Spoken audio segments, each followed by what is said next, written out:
Good afternoon, all of you. I welcome you to this discussion of PSIR Paper 1, Mains 2024. And before I proceed, I would like to present to you a brief analysis of the paper. Now, paper was, I will say, easy paper. Yet some of the questions they required you to develop interlinkages among different topics.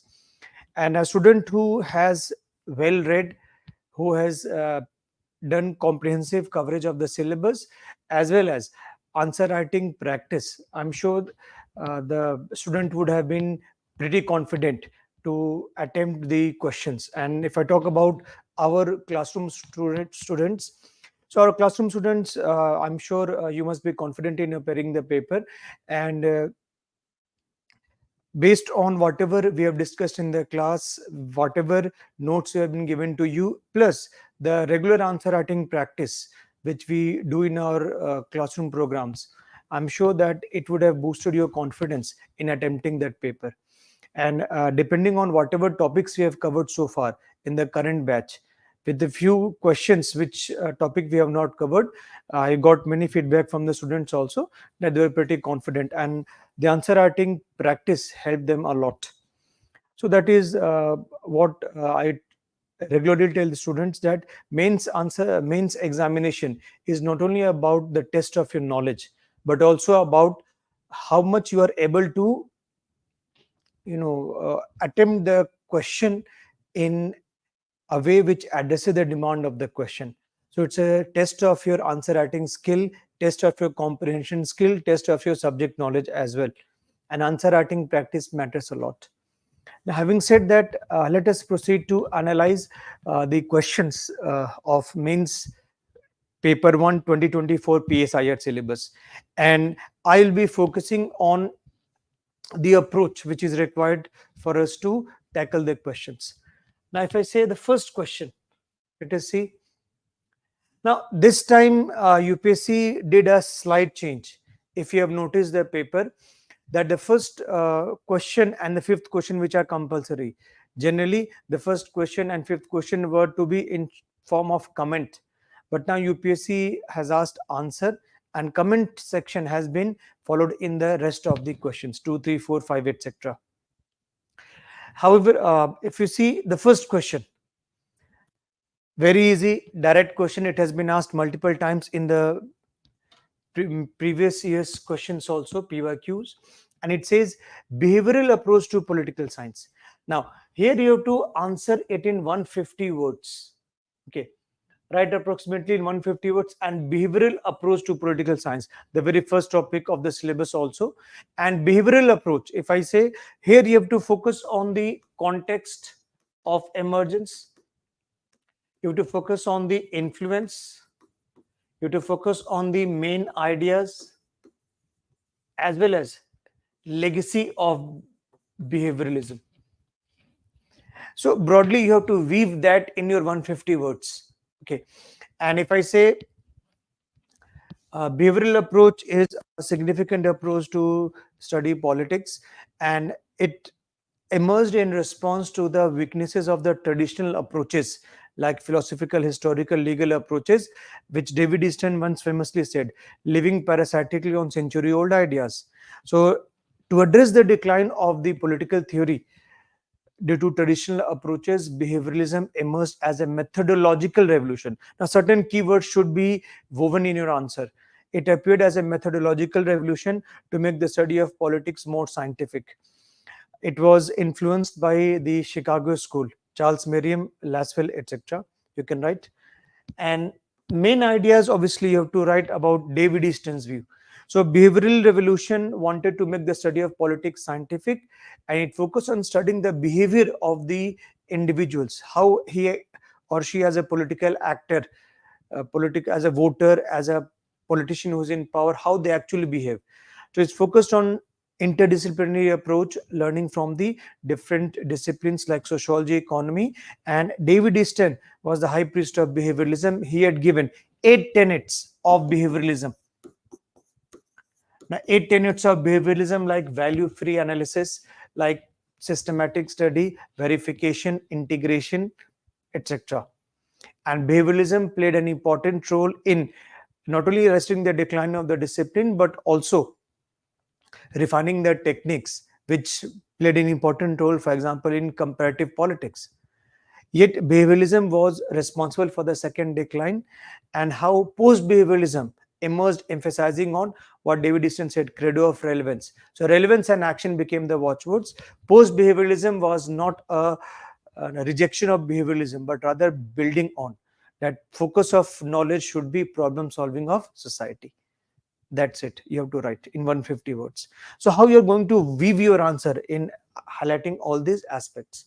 That's what you are supposed to write in this pretty straightforward question. Moving on to pluralist theory of state. Now, again, pluralist theory of state, you have to discuss about introduction. You can write about influence, the main ideas,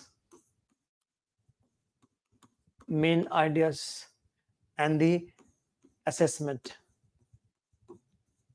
So broadly, these four themes should have come in your answer. Introduction, you can say, you can start with a quotation also. Political science begins and ends with state. State has been central concept of political science, and there are different approaches which study, there are different theories which study the nature of the state. Pluralist theory emerged from the movement of pluralism, which emerged as a reaction against monist theory of sovereignty. It was a rejection of the concentration of power in the hands of a state. And Lasky and McIver, you can say what Lasky talked about, because society is federal, authority is also federal. So this pluralist theory of state is inspired by the views of Lasky and McIver. Turning about to the main ideas, you can say how they say state is a neutral arbiter. Like liberal theory of the state, they believe that state is a neutral arbiter. State is a weather vane which responds to the demands of the various groups in the society, and they believe that there is free and fair competition among the different groups. So state is responsive to the demands of the various groups in society. Power is not concentrated in one particular group like elitist theory talks about. And then you can talk about the concept of polyarchy by Robert Dahl, Charles Lindblom, and Paulsby. You can mention their ideas, and how the new pluralist Robert Dahl later changes to deform polyarchy, where business groups have a more powerful influence in shaping the policies of the state. And in assessment, you can say it was an important contribution in enriching the debate on the nature of the state. And this new pluralist view brings it closer to the Marxist view of the state. That's it. You have to write. Talking about, if I say, is the third is, if I say, the Locke's view on revolution. Now, Locke's view on revolution, here you have to mention about, in the introduction, the name of Locke's book. Locke's book, Two Treatises of the Government. Locke was a scholar of social contract theory, and John Locke, he talked about conditional political obligation. It talked about conditional political obligation. Unlike Hobbes, another theorist, he talked about conditional political obligation, where he says that political power is a trust and people are the trustees. The main reason for the formation of government is a protection of life, liberty, and property. And if the government is not fulfilling its task, the civil society can withdraw its consent from the government. And John Locke's theory is a liberal theory of revolution. John Locke talked about the conditions in which the people can revolt against the government. Like it should be used as a last resort. You can also write how, if it leads to a better situation, the circumstances in which people can revolt. For example, if the legislature is not allowed to meet by the executive, or if the ruler makes the state beholden to any foreign power. These are the conditions in which John Locke talked about. And then you can talk about how John Locke, he had he was himself a supporter of glorious revolution, peaceful transfer of power. And John Locke's idea, legacy, you can write how his idea influenced American as well as French Revolution. They were inspired by Locke's ideas.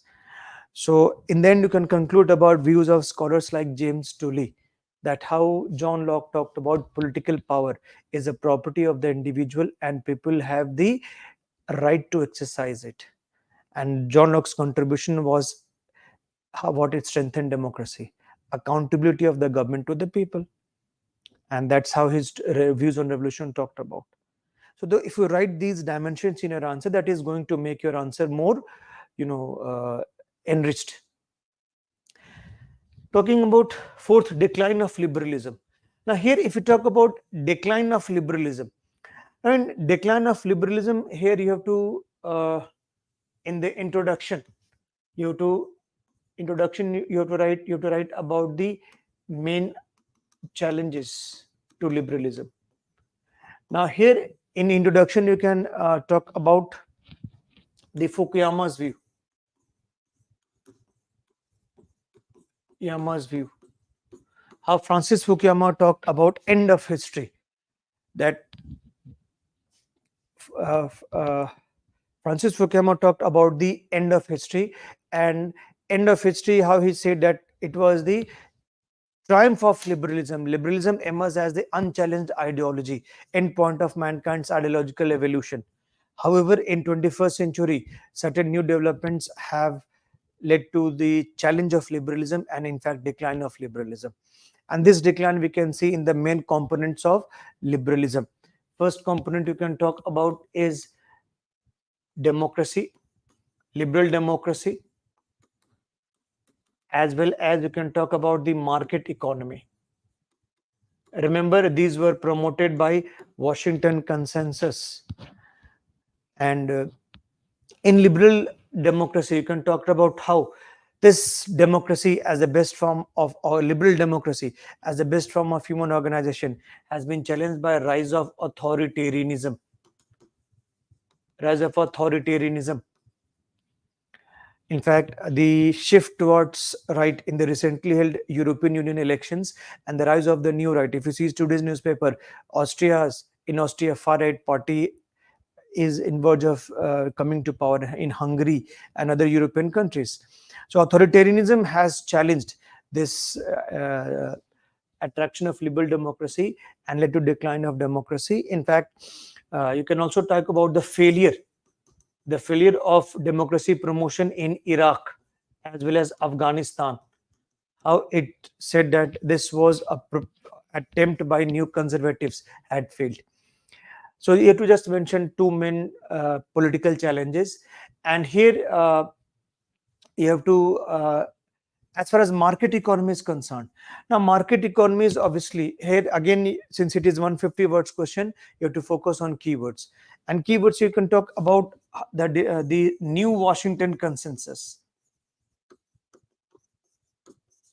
The new Washington Consensus, the demand of regulated globalization, for example.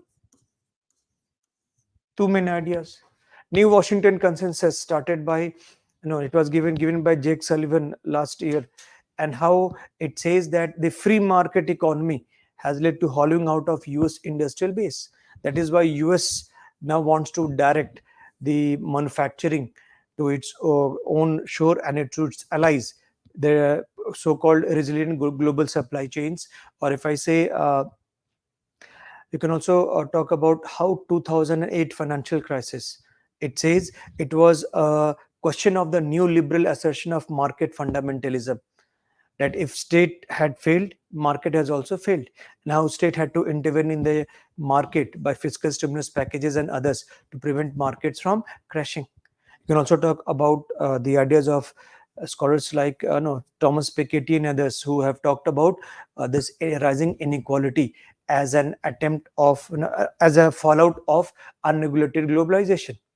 So how liberalism has faced challenge in terms of its political aspect as well as in market aspect, and that's what you have to write. Decline of liberalism.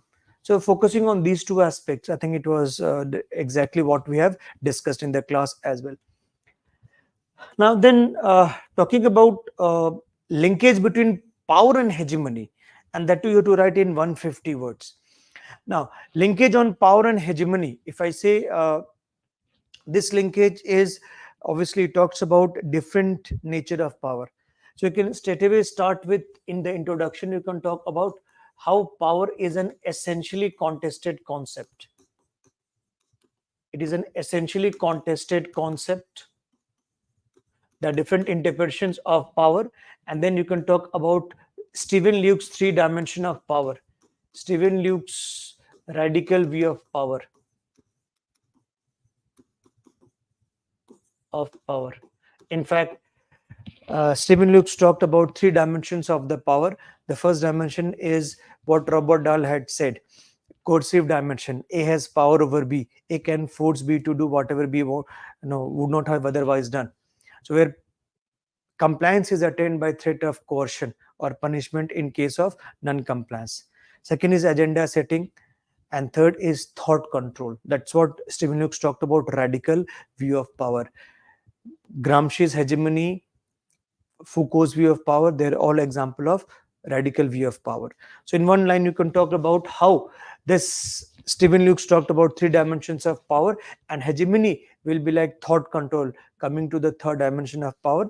Then you can talk about how hegemony is Gramsci's most important contribution, and Gramsci basically emphasized on it is rule by consent. Rule by consent. Hegemony is ideological domination, and how hegemony was responsible for revolutions not happening in West the way Marx had predicted. So you have to talk about how hegemony is civil society is site of manufacturing consent, and how the bourgeois value system makes the existing order seem commonsensical. So hegemony is a subtle form of power. Hegemony is what even Machiavelli talked about is soft power, the power of attraction, and how Gramsci talked about that to counter hegemony, you have to the real fight should be in the realms of civil society. We have to build counter hegemony. What he talked about is war of position and war of maneuver. So first is war of position, and you can also link write a line or two about IR. So IR is how you can talk about this. Gramsci's view of hegemony is also applicable in IR in form of neo-Gramscianism. Neo-Gramscianism, Robert Koch's view of power. That is an example of neo-Gramscianism. So one line will be sufficient, and that's what you have to write here. Linkage between power as well as hegemony. So basically, hegemony is nothing but soft power, power of attraction, how it manipulates the mind of the people, and existing order seems to be commonsensical. So I think that would have been pretty sufficient to answer the fifth question. Short notes. Now, question 2A, and here I will say that, as I always emphasize in the class, that you have to identify the keywords, and identification of the keywords is necessary to understand the demand of the question. And once you understand the demand of the question, it will help you give the question attempt the question in a holistic manner. Normally students write what they know rather than what is being asked. So that's why I advise students that they should spare a minute to formulate what exactly is the demand of the question and the structure of the answer. Now, if you see the questions, it talks about elucidate the meanings inherent in the term political, that too with appropriate illustrations. So the question itself says that meanings means multiple meanings of the term political, and multiple meaning of the term politicals you have to explain, and that too citing it with appropriate examples. So what are the meanings of the term political? And basically here the question asks you how the term meaning of the term political has evolved over a period of time. and that too you have to write with suitable illustrations. So in the introduction, obviously, you can start with that the term political is derived from the word polis, and polis is, it means Greek city states. So whatever concerns the state, that was included as political. And politics is the activity by which people make, amend and implement rules which govern our day to day life. And politics, from the beginning, the traditional from the beginning, the traditional view of politics or traditional political science, it confined politics to the realm of the state. So what Gardner famously says, that political science begins and ends with the state. So state became the central object of study of the politics. And we can say this public private divide, you have to talk about this public private divide. And this public private divide started in the ideas of Aristotle.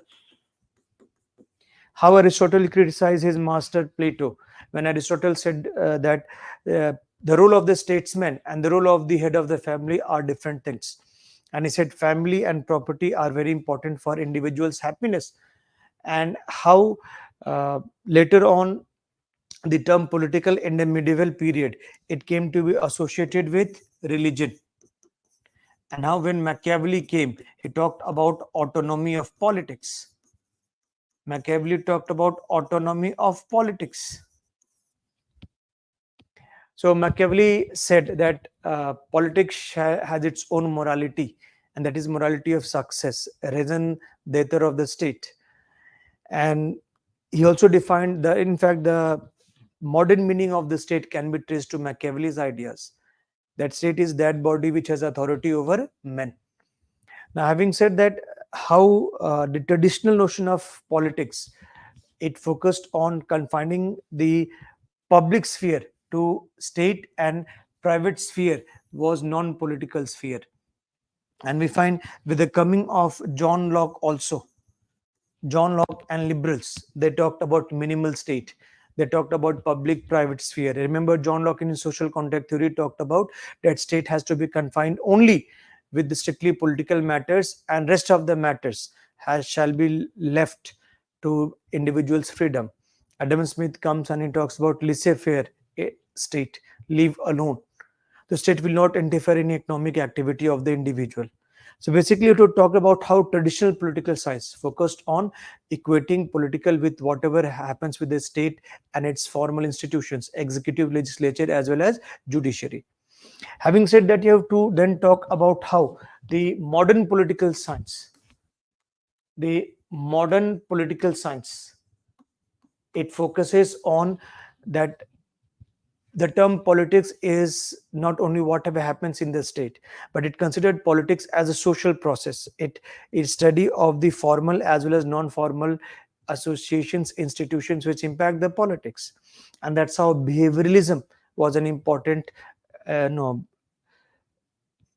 contribution in this regard. Behavioralist, in fact, David Easton talks about what is politics, or authoritative. He defined politics as authoritative allocation of values. So politics is a social process which permeates the entire society. First, you have to talk about this. Traditional separation was questioned by this modern definition which treats politics as a process permeating entire society. And you can also talk about feminist view. Now, how feminists, for example, the term personal is political. The term personal is political. How Carol Hanish and they say politics doesn't stop at the door of the family.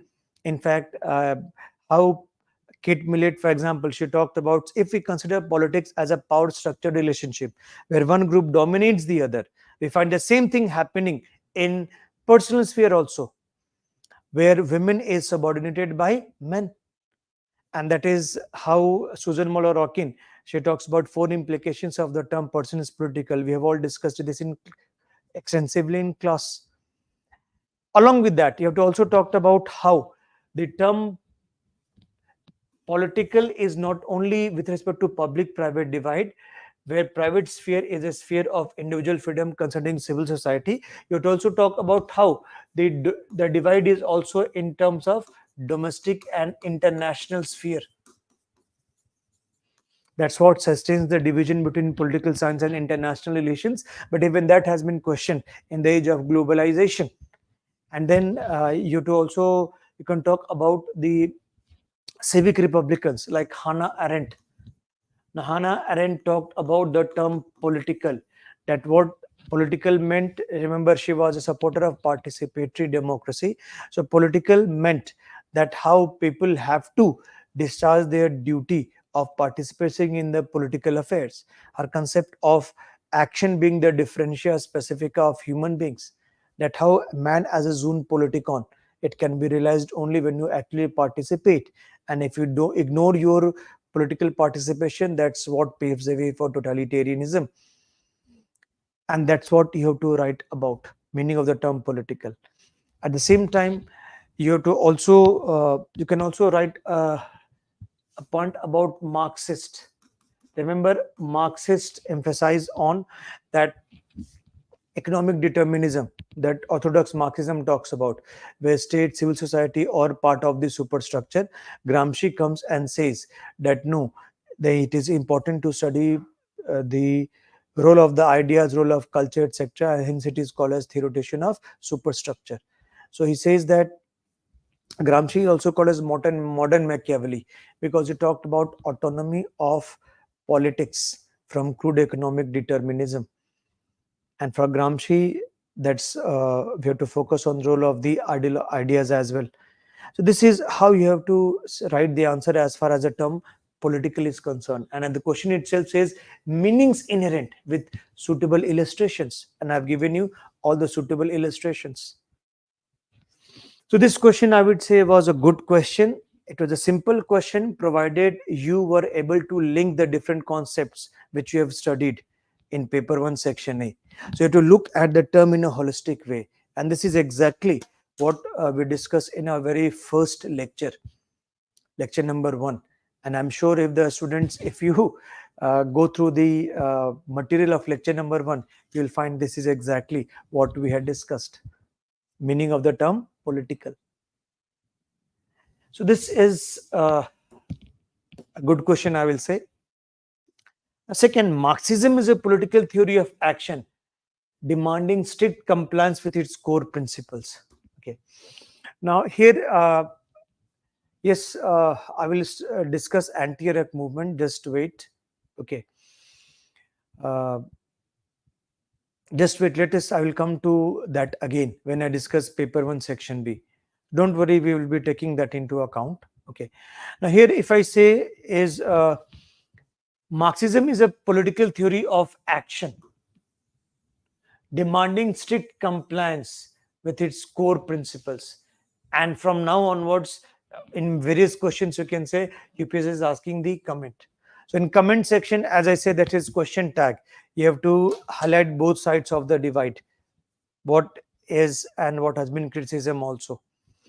Now, Marxism is a political theory of action. A political theory of action, the moment this term comes, it strikes in our mind that Marxism is nothing but it is talked about the concept of praxis, demanding strict compliance with the core principles.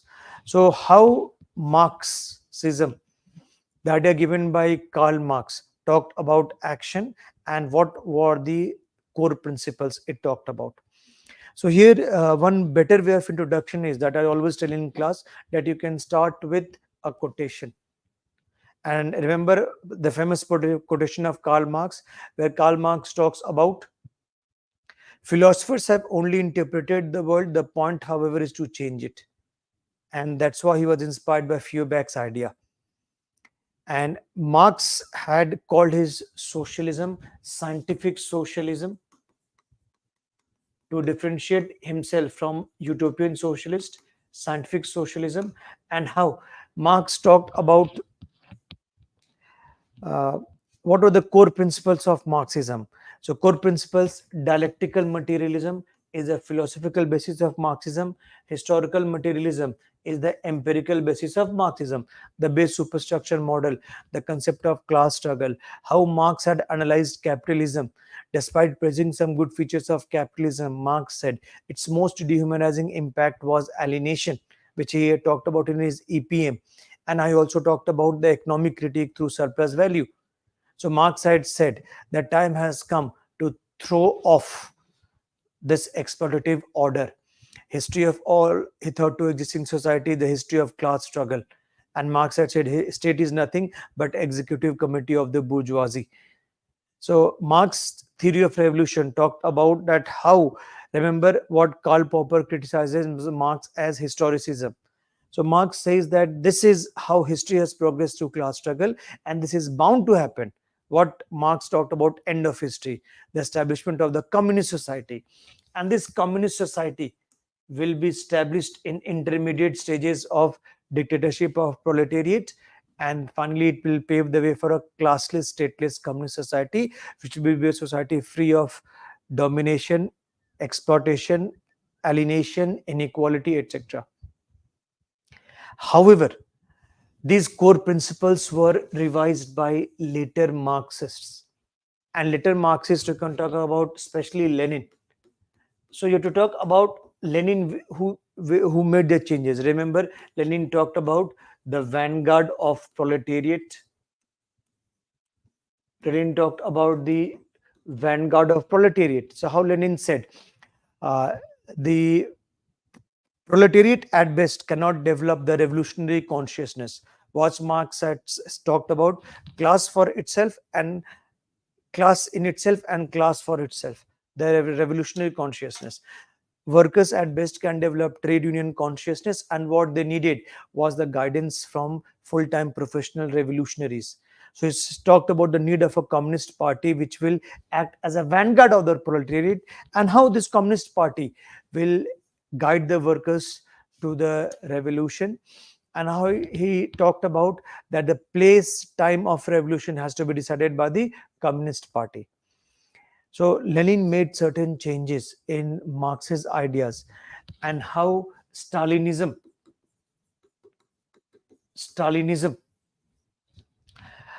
also, he talked about socialism in one country. Stalinism talked about socialism in one country. So how Stalin had presided over one of the most repressive regimes in Soviet history, and in fact he was criticized by his successor Khrushchev. And what Hannah Arendt said, Stalin's was a totalitarianism, that is rule of ideology, and it's a rule of total control characterized by ideology and terror. So how Stalin departed from Marx's ideas, how Lenin departed from Marx's ideas, and the way the Soviet Marxism was, in fact, you can say that it was a departure from Marx's ideas, and how it has been criticized by orthodox Marxists in particular, like Luxemburg, like Rosa Luxemburg, like Trotsky. Trotsky gave the concept of permanent revolution. Trotsky gave the concept of permanent revolution, and how Rosa Luxemburg, she was critical of Stalin's putting the workers on the tutelage of the uh, Communist Party. And she said this was against what Marx had envisaged. So that would stifle the spontaneity of the revolution, which Marx talked about. That it will not be the dictatorship of the proletariat, it will be the dictatorship of the Communist Party. And how Trotsky talked about the concept of permanent revolution, where he rejected Stalin's one country idea. And another change was brought about was by Maoism. And remember, Maoism fuses Marxism with nationalism. Marxism with nationalism. And how Marx had said, Marx had no faith in the revolutionary potential of the proletariat. In fact, Marx had talked about them being a sack of potatoes, and how he forged a main alliance, what was called as the United Front. Mao had talked about United Front, which will be an alliance where the major role will be played by the peasants, second, and the workers, and they will also be taking help of the nationalist bourgeoisie and the petty bourgeoisie. So Mao believed that Marxist ideas need to be revised to suit the developing country circumstances, because China was a feudal country and not the you can say the industrialist industrialized country as was Western Europe. So how both Lenin as well as Mao, they had talked about changes which was departure from core principles of Marxism. And it is said that both Mao and Lenin, they presided over repressive regimes, and which was not the way which Marx had envisaged. And that's how with the disintegration of Soviet Union, it is said this disintegration of Soviet Union, what Kostler had remarked. Kostler had remarked that Marx was a god who failed. But there has been debate that it was not, these Soviet regimes were not the way Marx had envisaged. And here you can talk about, apart from these traditional Marxists, you can also talk about the changes which was brought about by Gramsci as well as Althusser. Gramsci, Althusser. Remember, Gramsci was a theoretician of superstructure. He said, you have to first do a war of position, then go for war of maneuver. That is, first counter the hegemony of the bourgeois class, which is a real source of strength. Civil society is a shock absorber. So the real battle has to be fought in the battle of ideas, and then you will be able to capture the state. If you directly go for the capture of the state, as talked about by Karl Marx, it will not lead to the revolution in a desired way. And Althusser talks about what is important. He's talked about is, apart from repressive state structure, he also talked about ISA, ideological state apparatus, and how the state itself is a site of class struggle. So basically, it is, the question says comment. So how the departure from Marx's ideas have been by Lenin, by Mao, as well as you have to talk about the neo Marxist who focused on the superstructure, moving away from crude determinism, and how they believe that the due to changing nature of capitalism, that has to be, Marxism has to be revised accordingly, and that's what you have to write. So this question was a pretty simple question, and we can say that is exactly what we have discussed in the class. The matter is how you are going to present the answer as per the demand of the question, and that is the key word which should be kept in mind. So that's what you have to write, all these ideas. Now, talking about again the question 2C, it says the nature of relationship between equality of democratic citizenship and liberty of citizens is influenced by economic equality and comment. So do you think that the nature of relationship between equality of democratic citizenship and liberty of citizens is influenced by economic equality? So what is meant by equality of democratic citizenship? In simple words, if I'm saying, it is nothing but political equality. Universal adult franchise, what liberals talked about, formal equality, equality before law, they talk about political equality. So rule of law, if we talk about universal adult franchise, these are all part of political equality without any discrimination, and this is liberty. So how liberty and political equality, they are influenced by economic equality. And here you find there is a debate. We can say they say this economic equality is undesirable, and how they say no, a measure of economic equality is desirable. So basically we have to talk about the debate, and debate we can see is how classical liberals plus new liberals, they say economic equality should is not desirable, and how modern liberals plus social democrats, plus if I say the Marxist and socialist, they emphasized on how economic equality precisely, in fact, shapes the relation between equality and liberty. And you can also substantiate an answer by giving real life examples. Now, classical liberals and modern liberals, even before that, if I trace it to ancient period, remember Aristotle. Now, Aristotle, when he gave the classification of constitution, he talked about his rule polity. Polity is the rule of middle class, and polity was based on equality and consensus. Equality and consensus. So, who is middle class, which doesn't have extremes of property like rich class and the poor class. Middle class is the anchor of stability, and middle class, remember Aristotle talked about treat equals equally and unequals unequally. So middle class is that class which has medium level of no, it's a golden mean of the social structure, and how that ensures stability of the society. So how citizenship rights shall be confined uh, to, he excluded slaves, he excluded working class also, and he believed that treat equals equally and unequals unequally. Slaves were also excluded from that, and working class obviously the lower class. So Greek adult propertied male citizen was allowed to vote, and this way this relationship can be traced to Aristotle's ideas.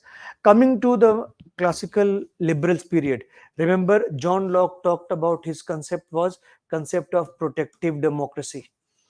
And John Locke concept of protective democracy, basically he says that state has been created to protect life, liberty and property, but there's a danger of state being too powerful, and hence state needs to be constrained by constitutionalism as well as representative forms of government. Remember the famous Boston Tea Party slogan, no representation, no taxation without representation.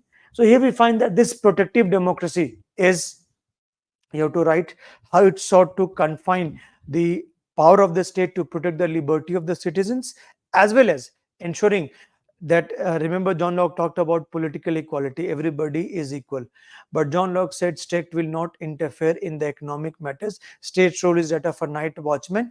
And he talked about two types of consent, active and tacit. Active consent of the property, tacit consent of the propertyless, and how they had fear that democracy may degenerate into mobocracy. So how the right to vote was restricted to propertied classes initially. And new liberals like, Hayek, Robert Nozick, they also say that freedom is freedom from constraints of the state. They reject any welfareism, and they said what famously uh, Robert Nozick talked about, that if state takes away my property without my consent, that is a legalized theft. And all this idea is based on ideas of egoistical individualism. On the other hand, modern liberals, like, remember what was J.S. Mill's idea? His ideas was developmental democracy.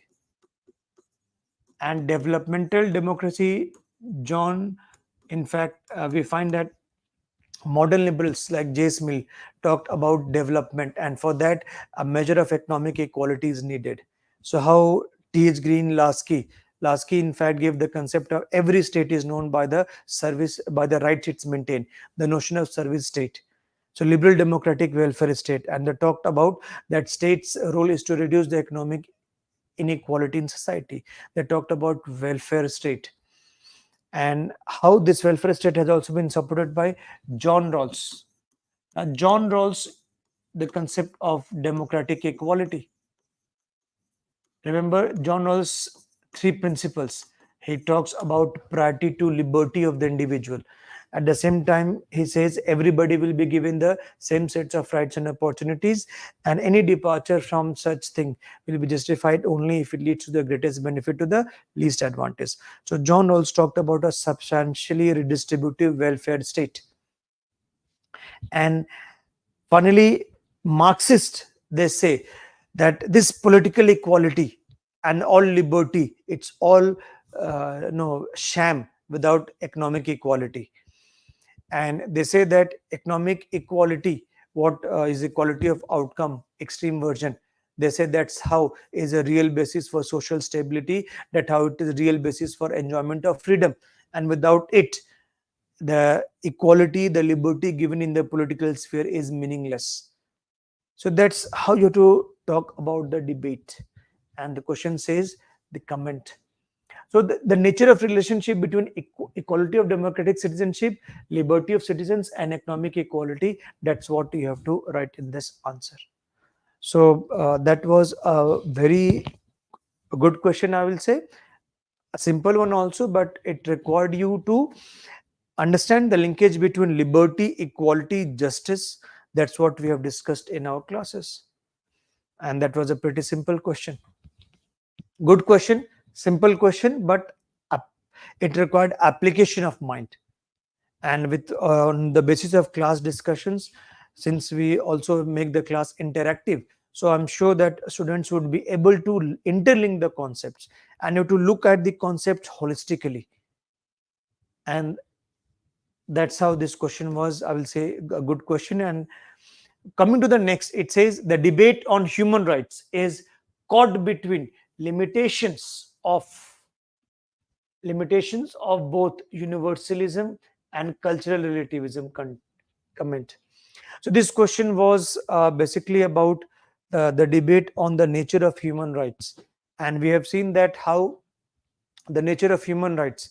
Uh, Human rights are they are called as the secular version of the natural rights, and the different perspectives of human rights. But the main debate is between universality of human rights as well as the cultural relativist perspective. So those who support universality of human rights, in fact, Karel Vesak talked about three generation of human rights. So basically, in this question, you have to understand is this question you have to talk about how the debate on human rights is confined, or the debate on human rights is caught between limitations of both universalism and cultural relativism. So how the debate on what are human rights is caught between limitations of universalism and cultural relativism. You have to focus on this, and then you have to focus on what should be the way out. These two parts should be there. So focusing on universalism, remember, universalism talks about three generations of human rights. They talk about universal nature of human rights, how human rights are inalienable, they are universal, how human rights, they are essential conditions for the survival of man as a human being, and how by the very fact that you are born as a human being, you are entitled to these rights. Without these rights, a meaningful human rights, a meaningful human life is not possible. In fact, when Supreme Court of India also interpreted Article 21 in a liberal way, it says it's not right to animal existence but right to a human dignified existence, and that human rights are a core component of it. In fact, you can also talk about Amartya Sen's concept of capability approach, and where he defined development as capability expansion, and human rights constitute an integral part of it. So they say human beings, irrespective, are no bearer of individual rights. So this is individual as the bearer of rights. These human rights are there, and in fact, in the Cold War period, in fact, Universal Declaration of Human Rights came in 1948. In fact, you can also talk about the International Bill of Rights.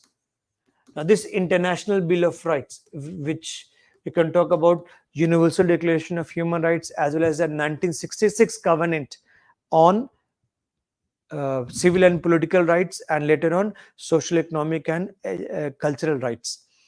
This was civil and political rights covenant was supported by the Western Bloc, while these were supported by the social, economic, and cultural rights were supported by the Eastern Bloc. So there was a debate on the human rights from there. Now, cultural relativists question this universality of human rights, and they say this is nothing but Western imposition. this is nothing but Western imposition.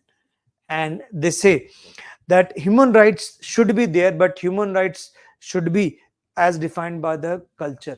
And here you can talk about Asian values debate. Asian values debate. Basically, Asian values debate talks about how the what is human rights has to be culture specific. Lee Kuan Yew, Mahathir Mohamad, they say, for example, Lee Kuan Yew famously said, Asia has never valued individual over society or community. And they said that these notion of human rights are rooted in the cultural values, Asian values, like respect towards elders, respect towards authority, the notion of duty, giving preference to socio-economic rights over political rights.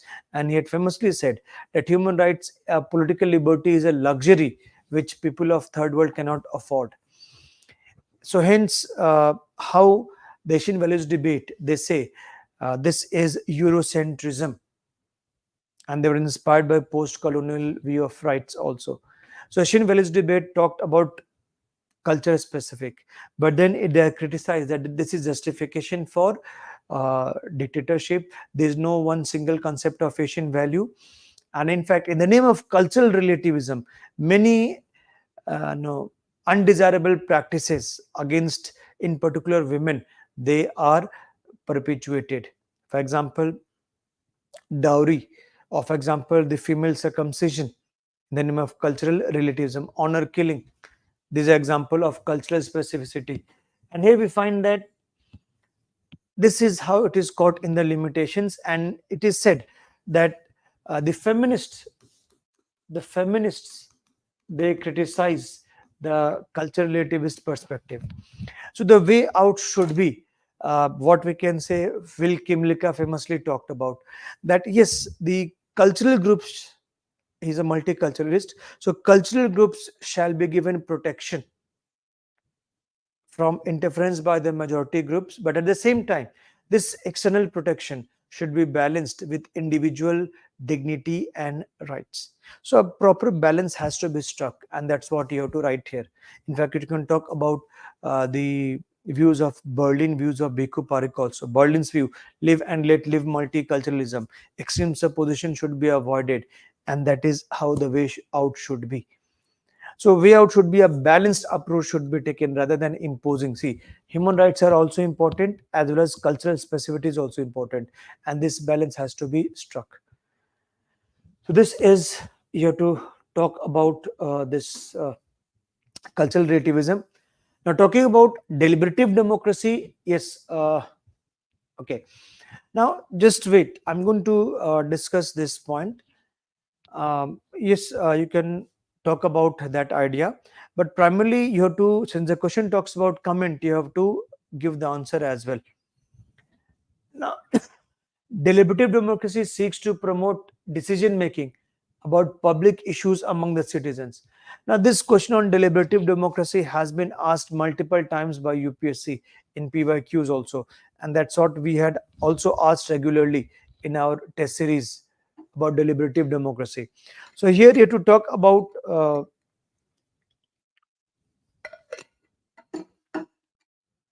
question is deliberative democracy. Again, identify the keywords. Proceed by identifying the keywords, and it says deliberative democracy seeks to promote democratic decision making about public issues among the citizens. So you have to discuss this part. So how deliberative democracy promotes democratic decision making, and here you have to, in the introduction, you can talk about the meaning straight away. You can talk about the meaning of deliberative democracy. Deliberative democracy, the idea was given by Joseph Bassett in 1980, and deliberative democracy, the key word is deliberation, where the focus shifts from mere voting, as there in aggregative democracy, to that of decision making on the basis of proper debates and discussions among the citizens. So the legitimacy of the decision has to be based on if it is an outcome of the debate among the citizens. And deliberative democracy, you can talk about how deliberative democracy it emphasizes that participation of people is also important, but it talks about the quality of participation can be enhanced through debate. And their ideal was obviously Athenian polis, which was both participatory as well as deliberative democracy. Then talking about the what are the benefits of deliberation. Then you have to talk about the views of scholars. Views of scholars. And benefits of deliberation. You can say benefits of deliberation is obviously it leads to an informed citizenry. It makes us aware about the diverse perspective about which wouldn't have been aware. And this deliberative democracy broadens our mental horizon. It promotes toleration and respect for the other's view, and how uh, the government has to justify its decision to the people. So focus shifts from mere voting to justification of that policies and decisions. And that's how it also encourages citizens involvement. It increases accountability of the executive. You can talk about views of scholars. Obviously, you have to talk about, you can mention Hannah Arendt. Hannah Arendt, remember the link she draws between freedom and speech. You can talk about Habermas, his ideal speech situation. He talks about ideal speech situation. You can talk about Joshua Cohen. You can talk about Gutman and Thompson. Gutman and Thompson. You can also talk about views of Iris Marion Young. So basically, name the views of the scholars, and here you have to. That's how the deliberative democracy is important, and that's how it promotes. You can also talk about Ackerman and no James Fishkin, how they talked about the idea of deliberative day. So all these issues, the focus should be how it ensures democratic decision making among public issues.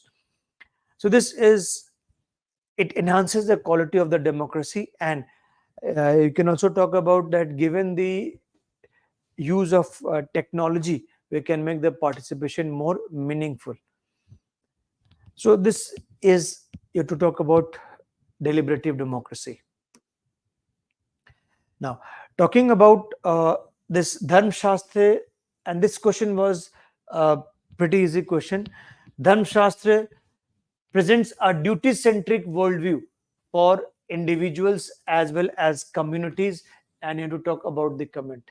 So it presents a duty-centric worldview for individuals as well as communities. And Dharm Shastra obviously it refers to ancient Indian political thought. And here you can say that's how UPSC is focusing on Indian political thought. You can see questions related to M.N. Roy, questions related to Dharm Shastra tradition, and in fact, uh, Gandhi's has also been asked in section B that I'm going to discuss. So, good knowledge of Indian political thought will help you to understand this question and write in a correct way. Now, how to proceed with this question? What is the demand of the question? So basically, you have to understand that how Dharm Shastra emphasizes on duties, that it provides a code of conduct or righteous conduct to the individuals as well as communities, and that's how it shapes their worldview. So, how to begin this answer? And to begin this answer, you can talk about introduction. You can mention views of Bhikkhu Parekh. How Bhikkhu Parekh says that in ancient Indian political thought, dharma and danda were the two important components of Indian political thought, two important concepts, and how dharma was maintained by use of danda. And Dharma Shastra traditions were basically moral, religious, they were legalistic in their orientation. They focused largely on social aspects, and political dharma was incidental to them. At the same time, you have to talk about the meaning of dharma.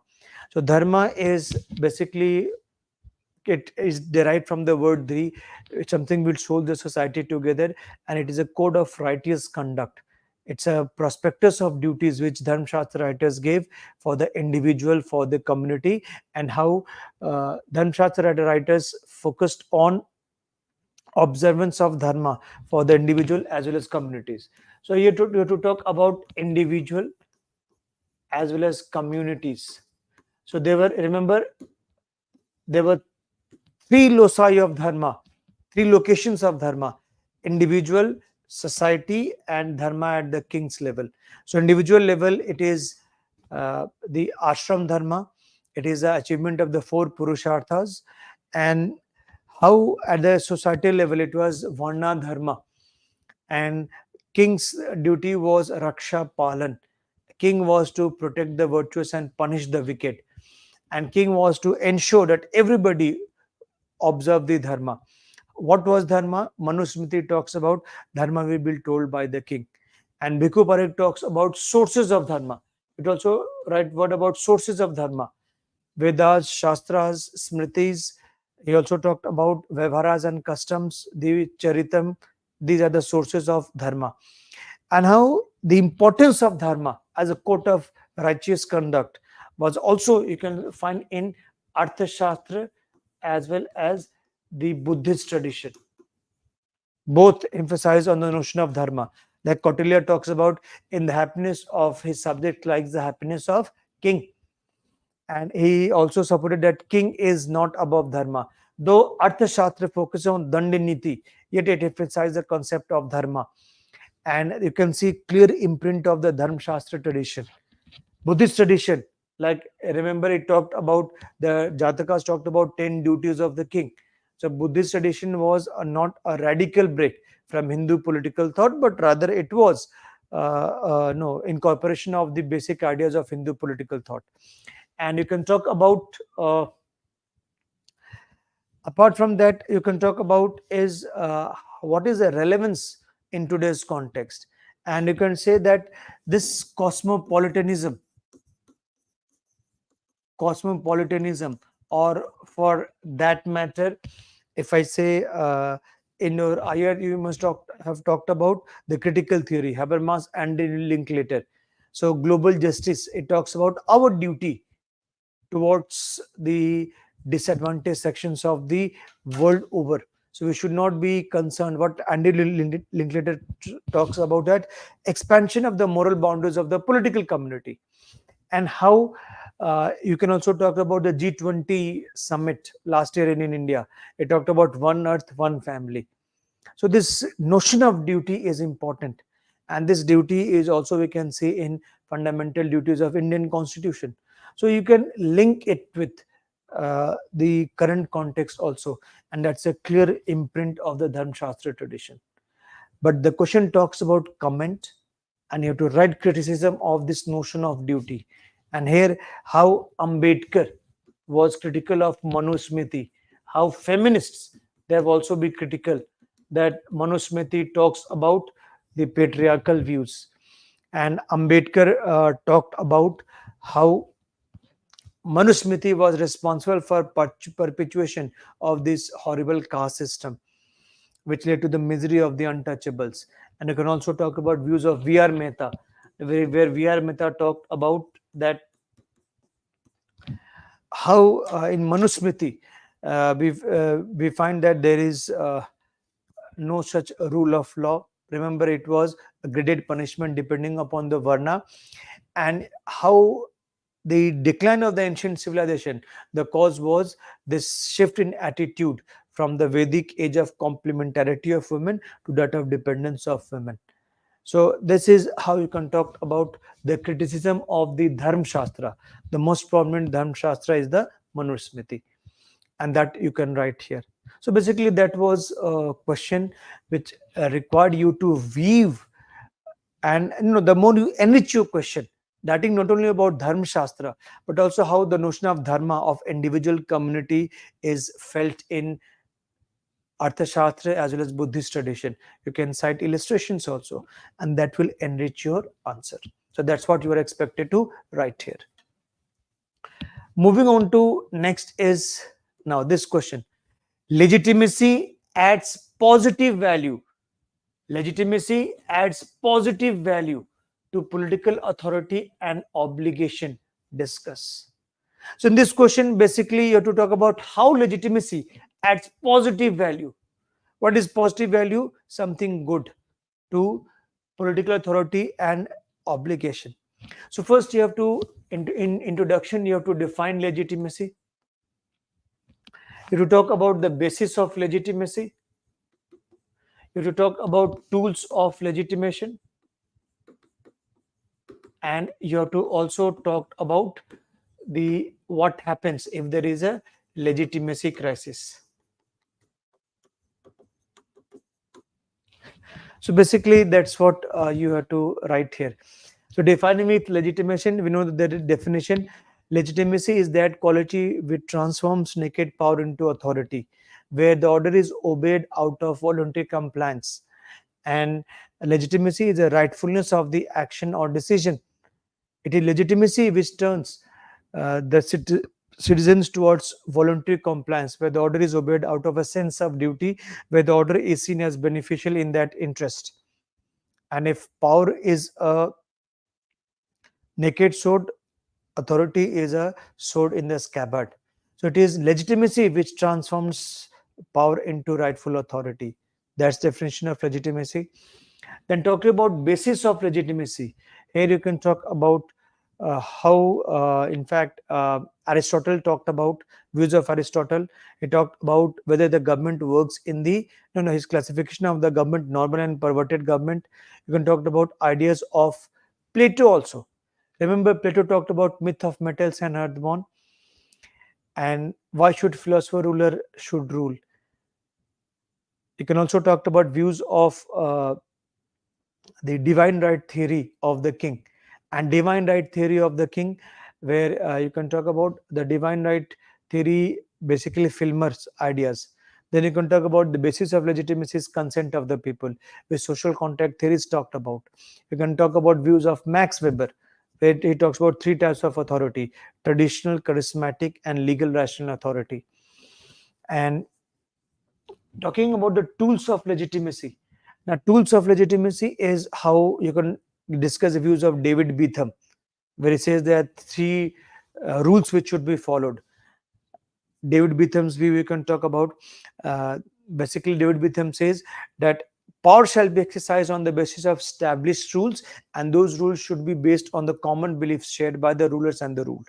Second, you can talk about how through elections, government through elections, through international acceptance, through welfare activities. By Tom Taylor says how you can talk about the, rather than content of the decision, what is important is the process of decision making is seen as legitimate in the eyes of the people. And how through manipulation of media, remember fascist rulers, they attain legitimacy by consent of the people, as well as the building of the personality cult, charismatic personality. So how you have to talk about the tools of legitimacy. And talking about legitimacy crisis, here you can talk about how uh, the tools of legitimacy crisis is how you can talk about that what was views of Habermas legitimacy crisis. So the, if government loses its credibility in the eyes of the people, that's how it leads to instability of the regime. And how the causes of instability is what Anthony King government overload in developed countries. In developing countries, it is structural limitations, weak democracy, weak economy, which discredits the government. And in second world, that was the communist world, it was the lack of freedom, glasnost and perestroika. For example, they fueled people's anger, and people are demanding more, and it led to the decline of the regime. In fact, you can write a one word or two about our neighborhood also. What happened with Sheikh Hasina? What happened in Sri Lanka? These are all examples of the legitimation crisis. And this way you can invoke the current examples to say that that's how legitimacy is important. And you can conclude with Rousseau's view also. Remember, Rousseau famously said that strong can never be strong unless he converts strength into authority. So that is how legitimacy adds positive value by ensuring compliance out of willing obedience by the people, rather than only on coercion. You can also, in fact, if I mention, you can talk about line or two about Gramsci. Gramsci's hegemony.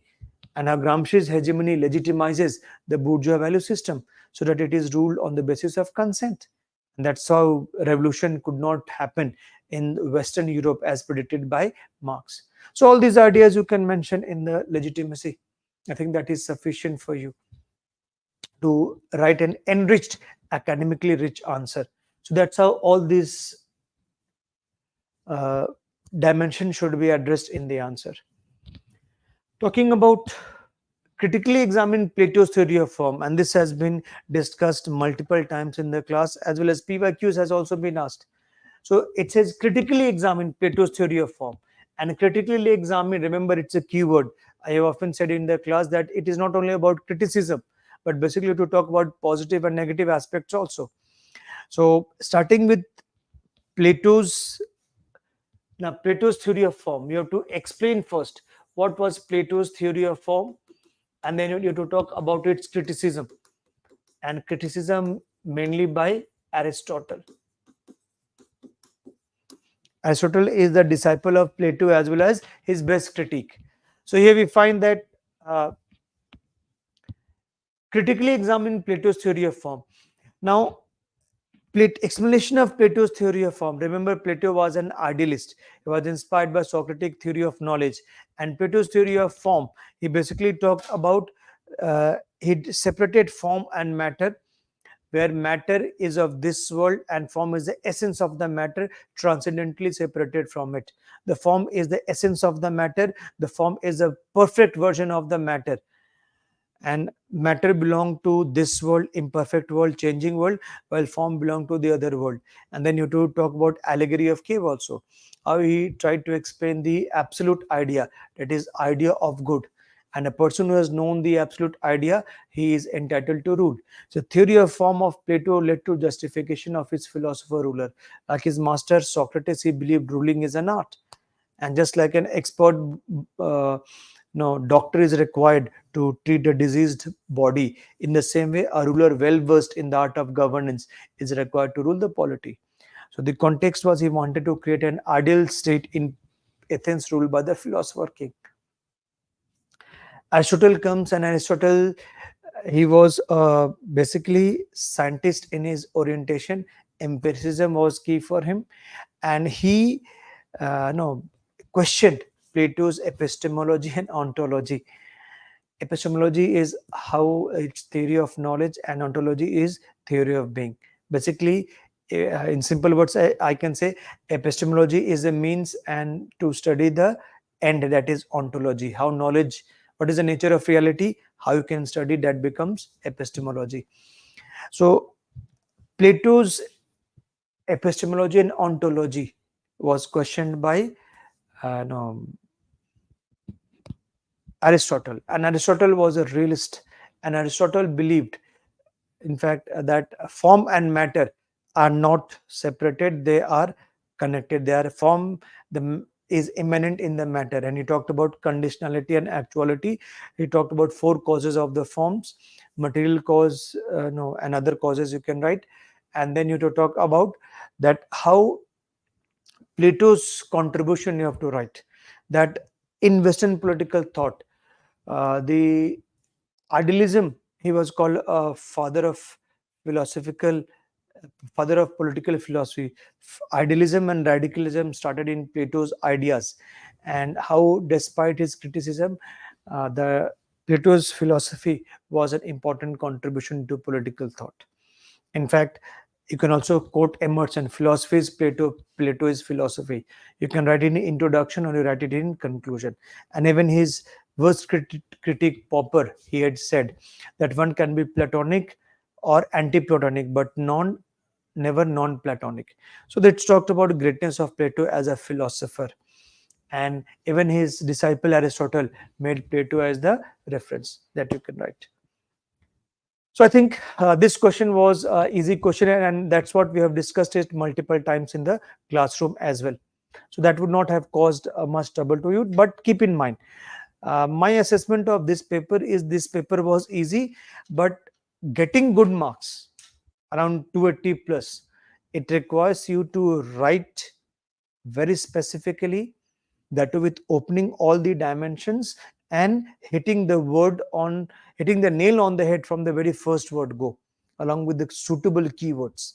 That only will fetch you good marks. You have to write an academically rich question, and if you're not able to incorporate these dimensions, remember this examination is survival of the fittest. Your marks will be around hovering around 230 to 40, but to score beyond that, you have to open these dimensions along with writing the keywords. So I said every option has its flavor, every option needs to be respected, and that's what dimensions you have to write there. Now question 4c, it was talk about Manvendranath Roy, M.N. Roy. And M.N. Roy's political thought highlighted the humanist aspect of M.N. Roy's political thought highlighted the humanist aspect of Marxism. So basically, this question wanted you to link how humanistic aspect of Marxism was represented in M.N. Roy's thought. And keep in mind, we have discussed intellectual evolution of M.N. Roy. And in intellectual evolution of M.N. Roy, as I said that M.N. Roy was initially a revolutionary, then he became a Marxist under influence of Bosodin, then he became a radical humanist, but he cannot purge Marxism completely. And in M.N. Roy's idea, while he was a Marxist, as well as when he was criticizing Marxist and he became radical humanist, you can find that humanist streak of Marxism was relevant in him. Now, what is humanistic aspect of Marxism? If you identify the elements of humanistic aspect of Marxism, it becomes easy to link it with M.N. Roy's thought. Remember, young Marx in particularly, he talked about emancipation. He talked emancipation, that is freedom. He talked about morality. He talked about human nature. He talked about morality, he talked about human nature, he talked about non-domination. And remember, Marx himself was a humanist. Okay. So his idea of communist society or the society of true freedom. True freedom, we have discussed the concept of freedom in Marxism, and how Marx talked about human beings as a social beings, and human nature is a creative person. And we find that these ideas are reflected in M.N. Roy's political thought. Basically, his concept of radical humanism. So, radical humanism, how radical humanism talked about freedom, reason, ethics of individual. How individual was at the center. Remember, it was a revival of Greek ideas of humanism. Man is the measure of everything, what Protagoras said. And now he also talks about radical democracy. How he talked about education to be important for bringing about revolution. So revolution content was still there. Revolution which Marx talked about, that towards a better order we are going to produce, and that's what we find in M.N. Roy's idea.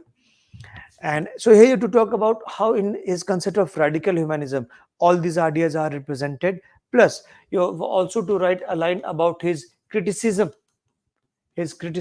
of Soviet Marxism. How M.N. Roy believed that it was not dictatorship of the communist, it was not dictatorship of the proletariat, it was dictatorship of the Communist Party.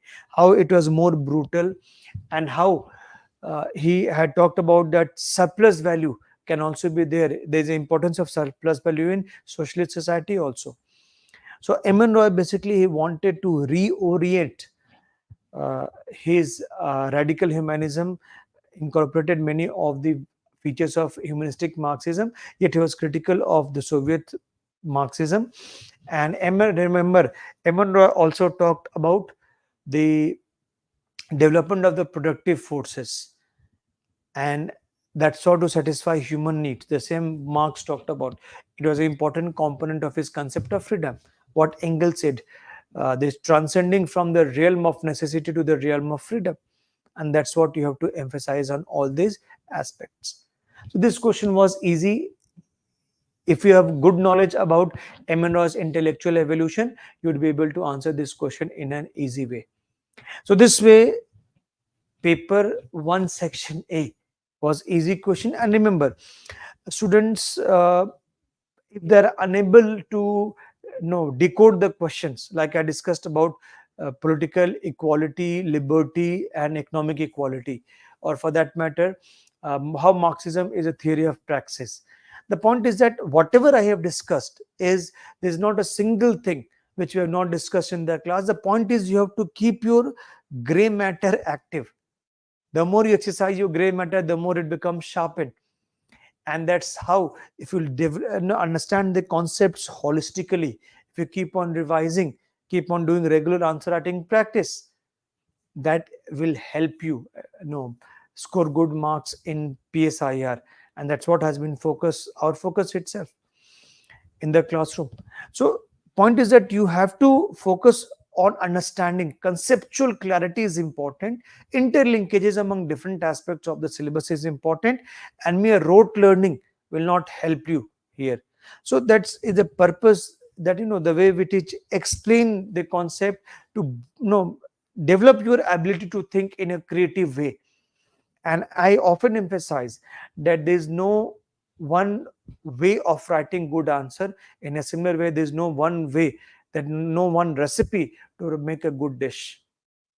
So multiple ways should be there, but the importance is to address the demand of the question. Now with this, we finish section A. Let us move on to section B.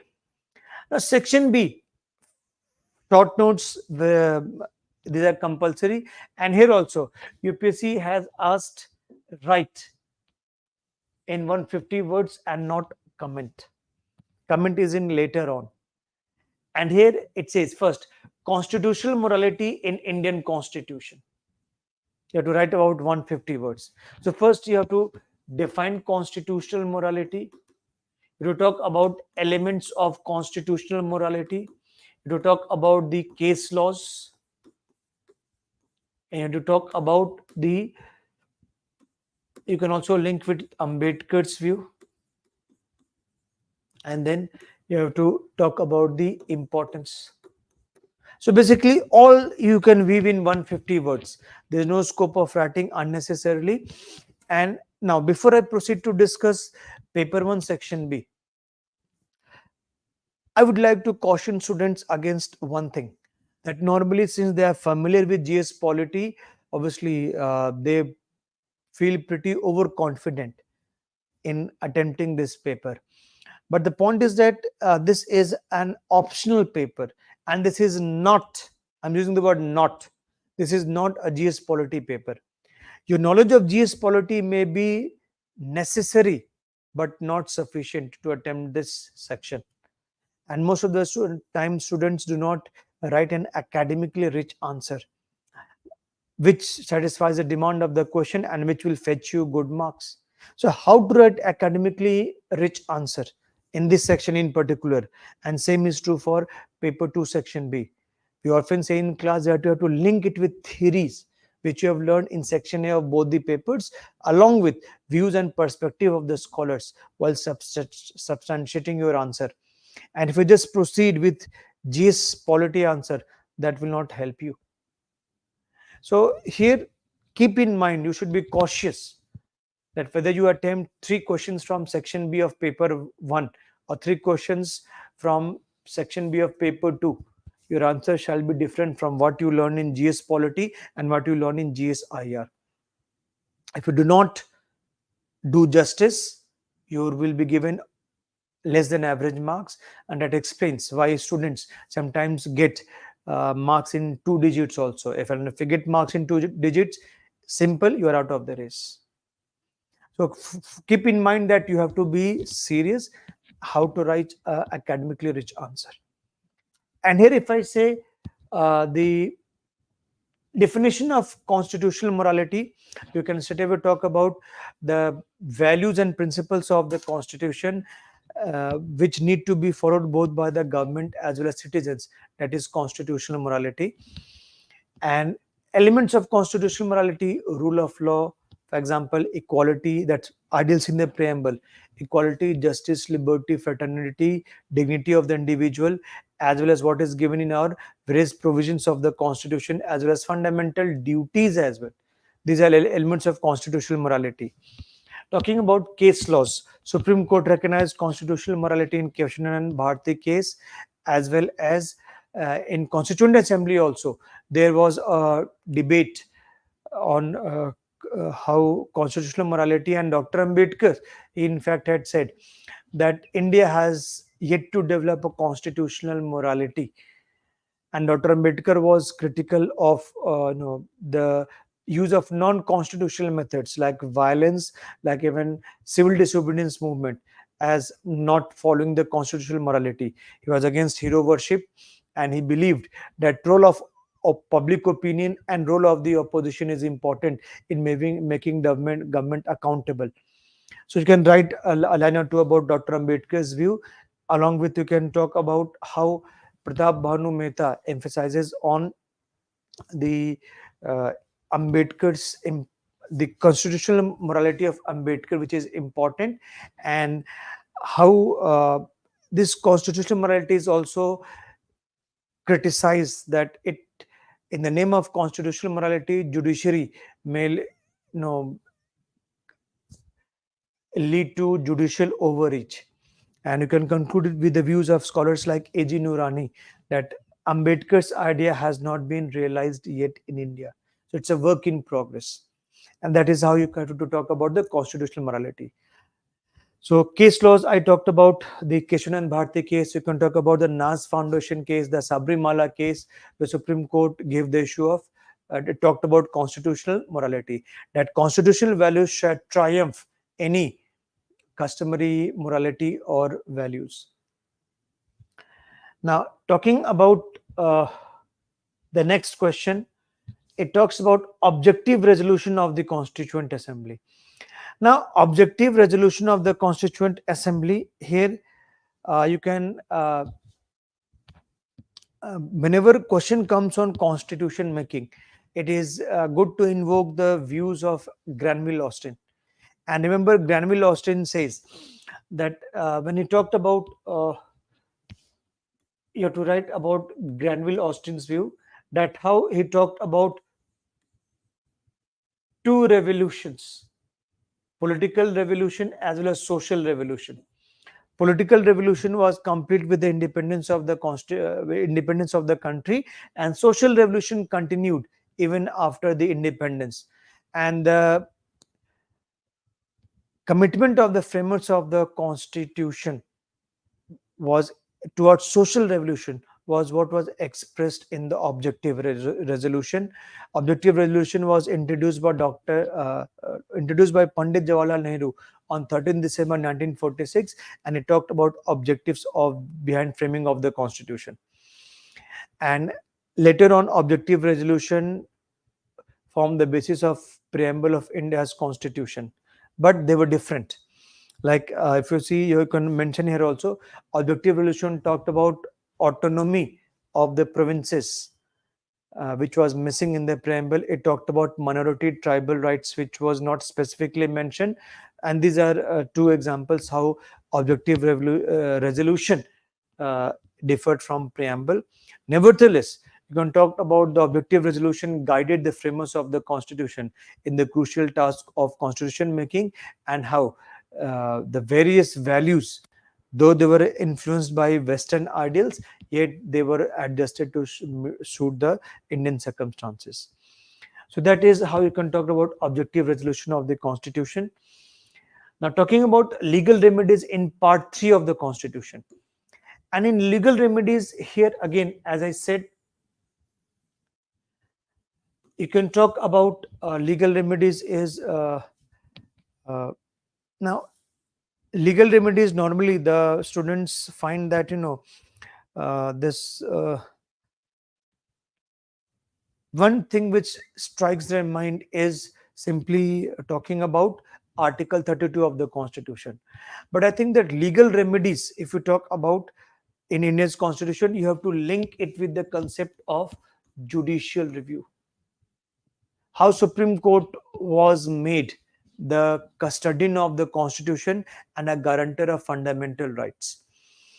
And the essence of a democracy is protection of rights of the people and an independent judiciary. So the framers of the Constitution included judicial review in many in provisions of the Constitution to make judiciary a protector of the fundamental rights. And then you can talk about Article 13 and Article 32, Article 226, for example. Three main articles which talked about judicial review. So Article 13 says any law shall not abrogate fundamental right. It can be struck down by the courts. Article 32 talks about how 5 types of writs are there. You can mention.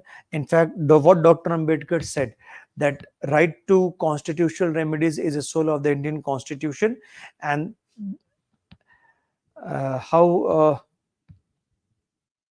you can also talk about Hobbes.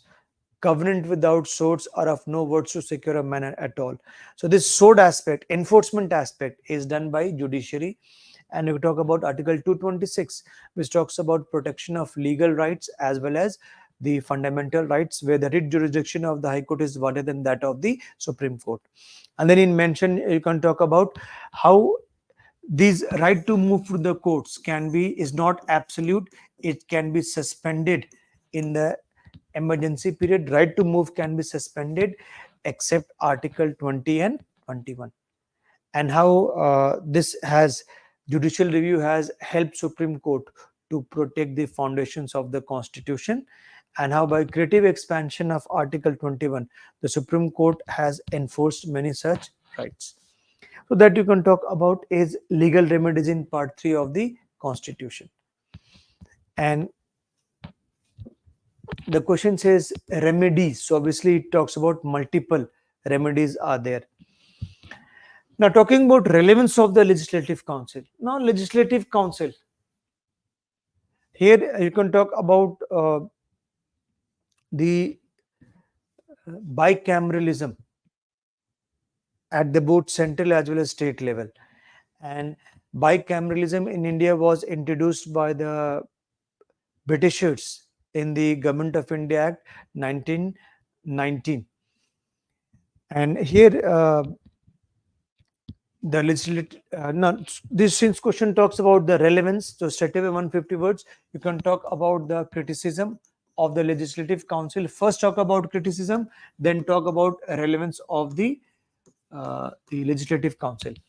Criticism of Legislative Council, for example, it is said to be a weak chamber as compared to the Vidhan Sabha.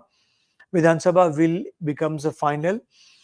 It is a burden on the exchequer, and you can talk about it is a burden on the exchequer.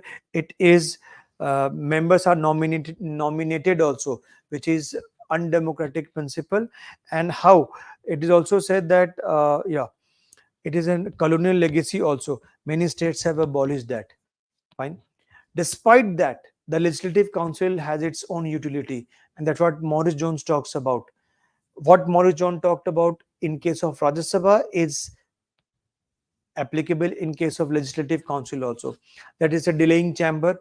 It prevents hasty legislation. It gives government alternate timetable to introduce bills as well as discuss motions and resolutions. You can talk about how it also gives representation to the elders and how it's a permanent chamber. So basically these are the relevance of the Legislative Council. And at the same time, West Bengal government has passed a resolution to create the Legislative Council. So that talks about some states have abolished it, but some states have also supported its revival. So that is simple thing you can write. Now talking about this women's role in the anti-Iraq movement. Now this Iraq, to understand first what was Iraq, if you have read the handout carefully. Now, yes, anti-Iraq was basically Iraq is a local liquor, and this alcoholism was obviously leads to many undesirable consequences like wife beating, like you can talk about this evils like people spending their, those who are addicted, they spend their money on alcohol without caring for the family. And how anti-Arak movement, in fact, this is again, I say you have to link it with social movement, theories of social movement, that women's movement is a part of the social movement, which talks about people's protest against the existing order and for a better change.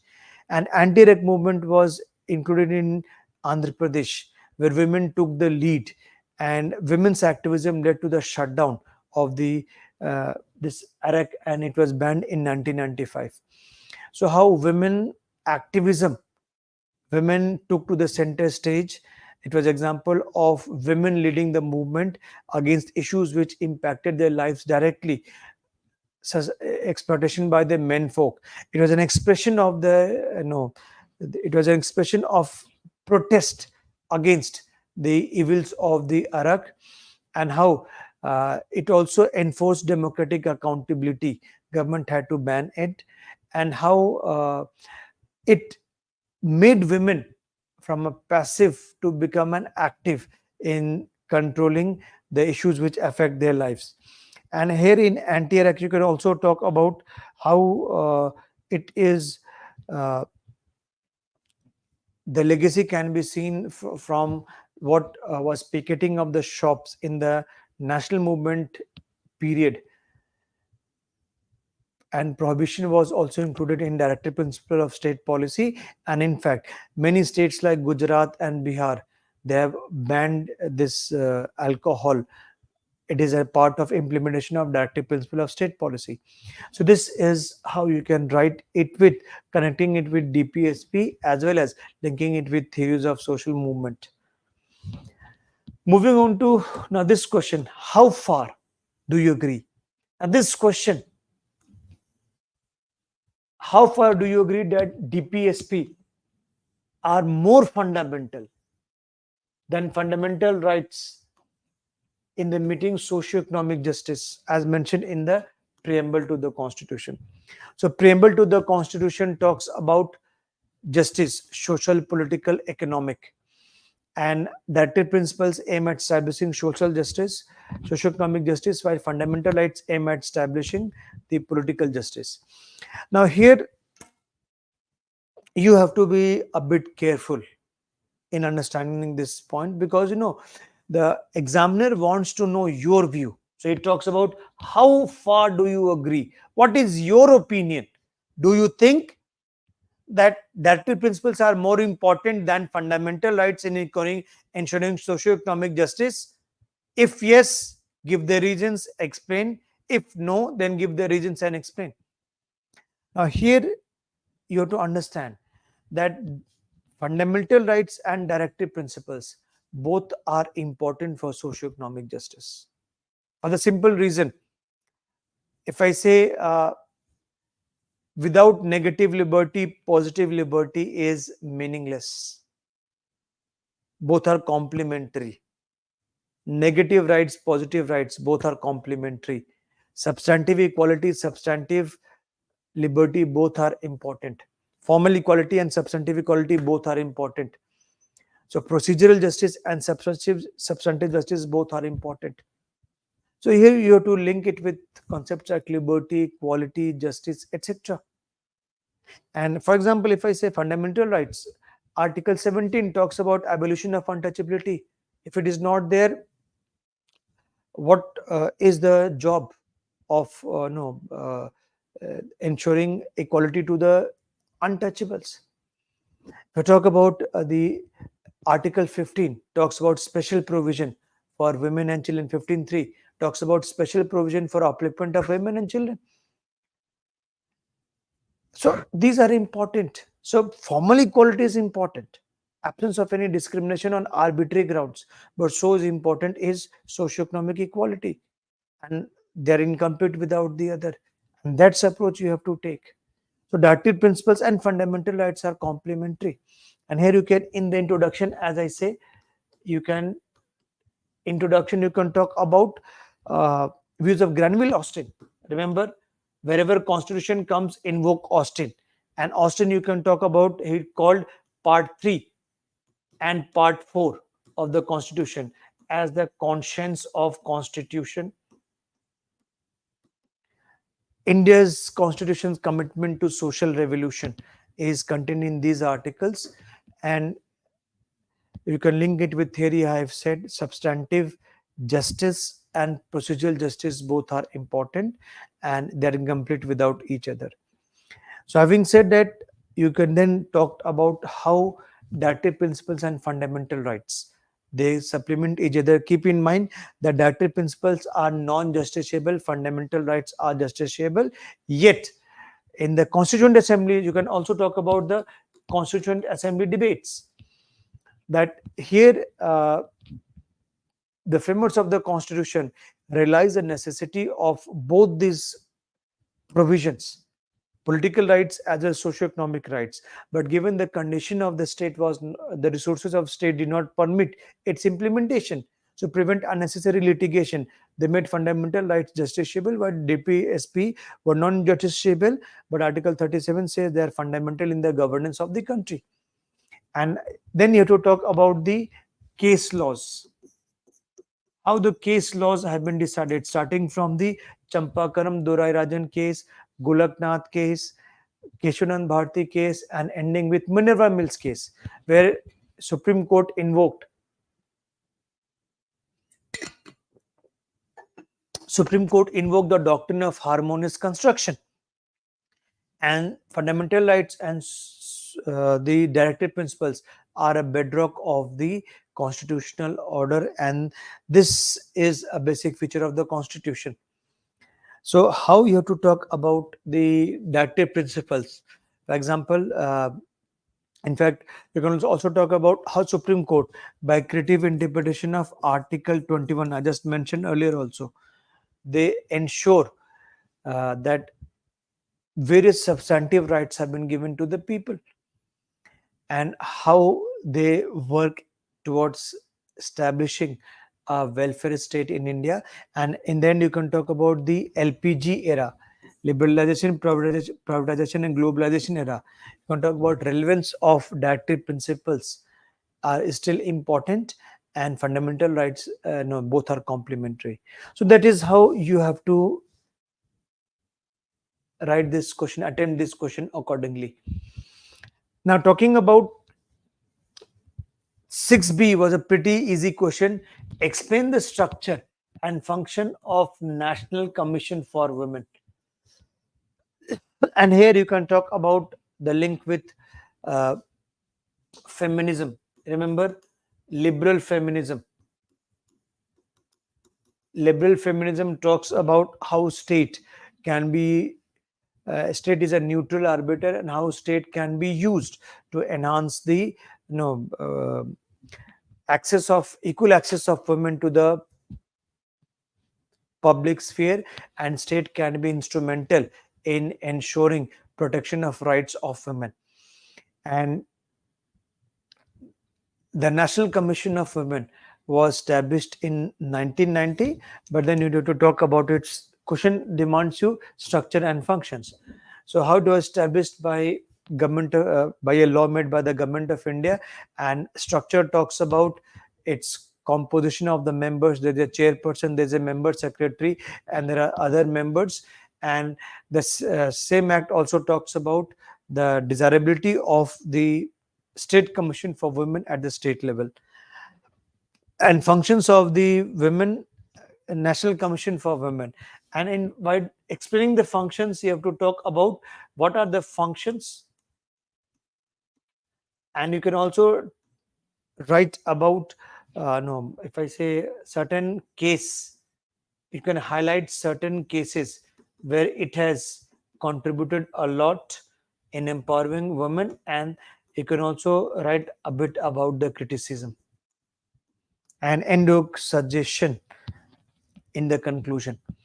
Now, functions is any right-based body has the same function, that to act as a watchdog for the protection of the constitution and legal safeguards. They send a report to the President of India. They also participate in policy making, and NCW has a right to intervene in women related cases. It has a powers of a civil court. So it also carries out research activities. So this you can write, and then you can highlight the case laws like recent this Aprajita bill, or the incident happened in uh, West Bengal, how it has taken so much cognizance and asked report against the report from the state government on that, how it has intervened in many such cases, and that's how you can highlight. And then talking about the weaknesses, where that is common with all right based bodies. Weaknesses is, for example, the political nature of the appointments colors their perception. They act in a biased way. For example, they do not question if the same party is ruling in the states also, but they're more proactive in case of opposition. Moreover, their ideological viewpoint also blurs their vision as far as women's issue is concerned. And you can then talk about that how these commissions are dependent on the finances from the government. And in conclusion, you can talk about how NCW has played an important role in spreading the right of the women, and how if certain uh, suggestions can be incorporated to give it more teeth, like making its recommendations binding, like having a selection committee to prevent the biased appointment, making it function, like giving it financial strength and human resources, also training in a capacity building and sensitization of the police forces also, along with NCW's help, can help a lot in protection of the rights of women. So that's how you have to write in this structure and functions of the National Commission for Women.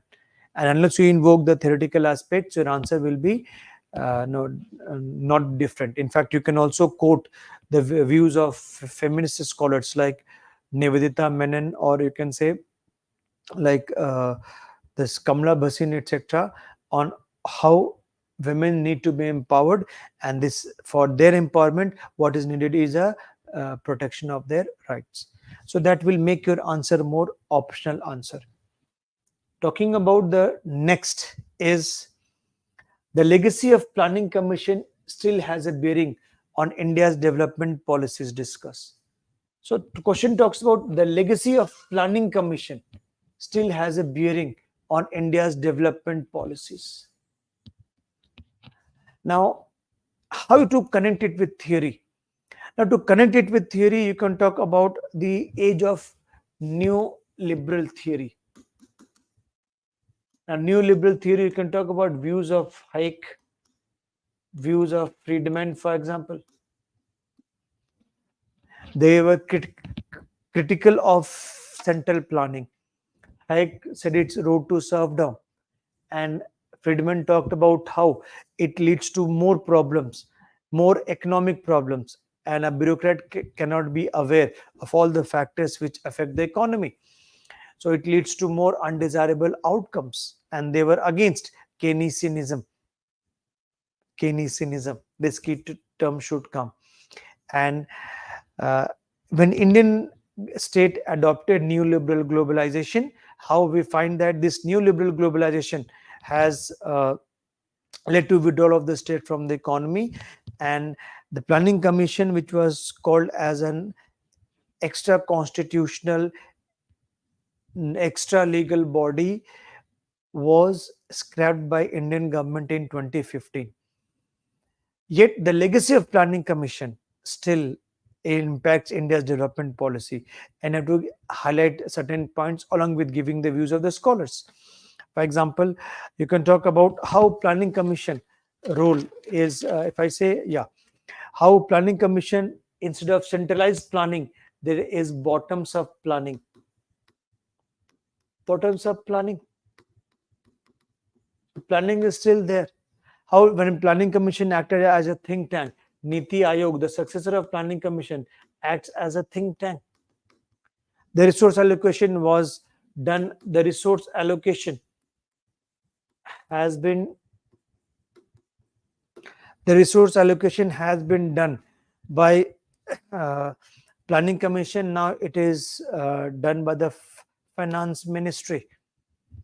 And how you have to talk about that, the Planning Commission's period, it was called license permit Raj, but Planning Commission's period was criticized as Hindu rate of growth, around 4%. Yet the infrastructure created by Planning Commission is what has accelerated it provided the base for acceleration of India's economy. And in fact, Indian government still promotes the infrastructure development. In fact, Planning Commission talked about a mixed economy, that mixed economy with state helping the private sector, that is still here. For example, if we current context, if we talk about the semiconductors, government is promoting semiconductors to encourage FDI, but facilitative role is being played by the state. By subsidy it is giving. The state is still steering the ship in a significant way, acting the role of the facilitator. Moreover, if we talk about social sector schemes, social sector, the role of the Planning Commission's impact legacy is still there. For example, Manrega is still continuing.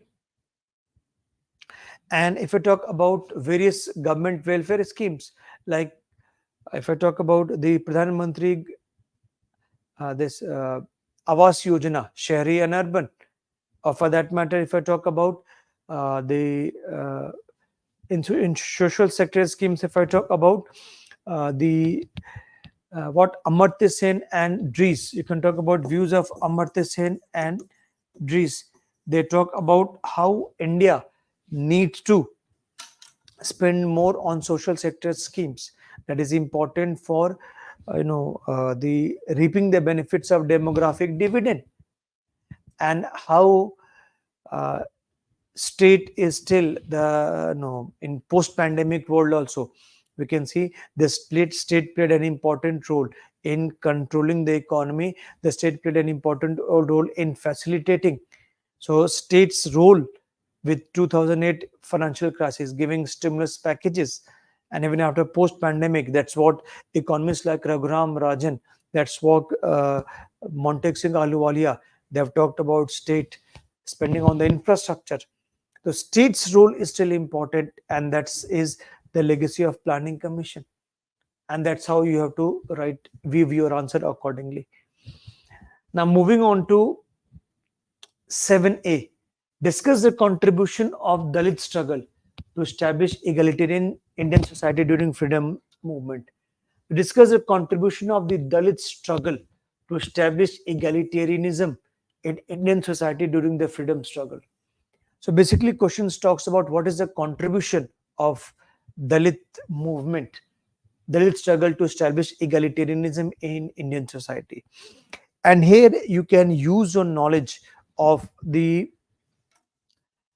very first topic of section B. And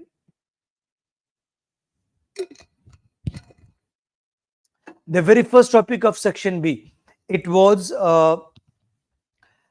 the Dalit perspective on Indian national movement. You can use along with the role of caste, religion, and ethnicity in section B, later topic.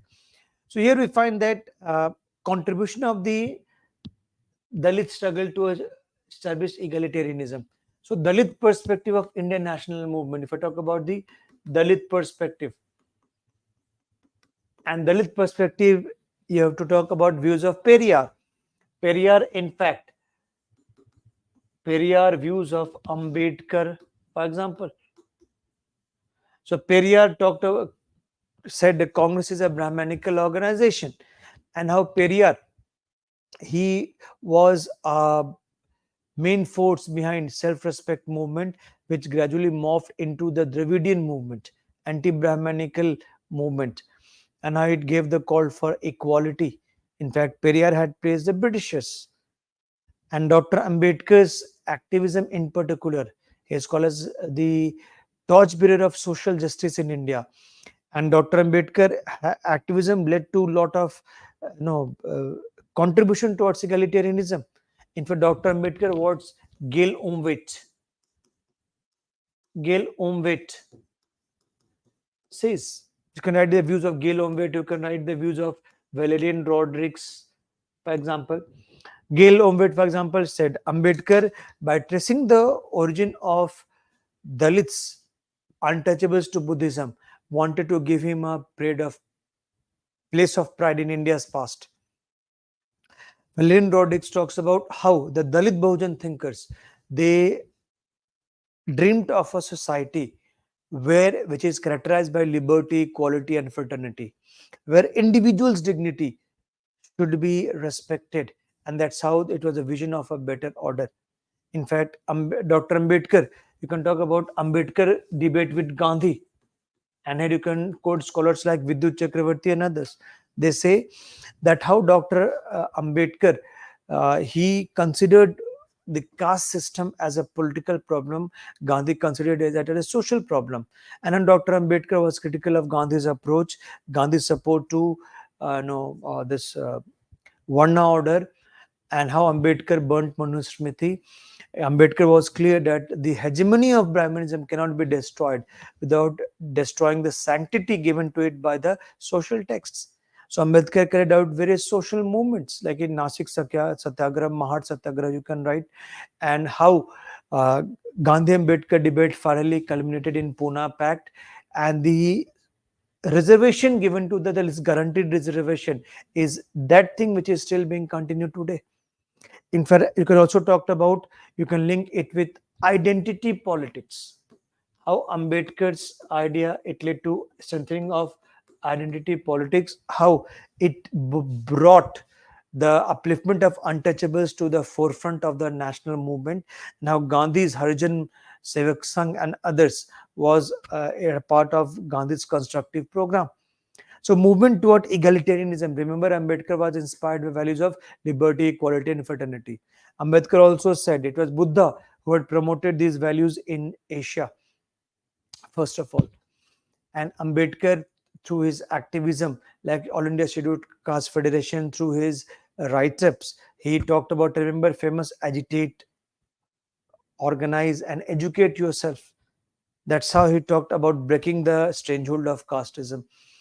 And this contribution can also be, after post-independence India, we can talk about views of Rajni Kothari when it had positive views about role of caste. He says casteism in politics is nothing less than politicization of caste, and how it is this awareness which later led to what is called as Ambedkar is still important. And that's how Yogin Yadav talked about the second democratic upsurge. Mayawati, for example, is becoming the multiple time chief minister of India's most popular state, Uttar Pradesh. So all this is what you can talk about the contribution of the Dalit struggle.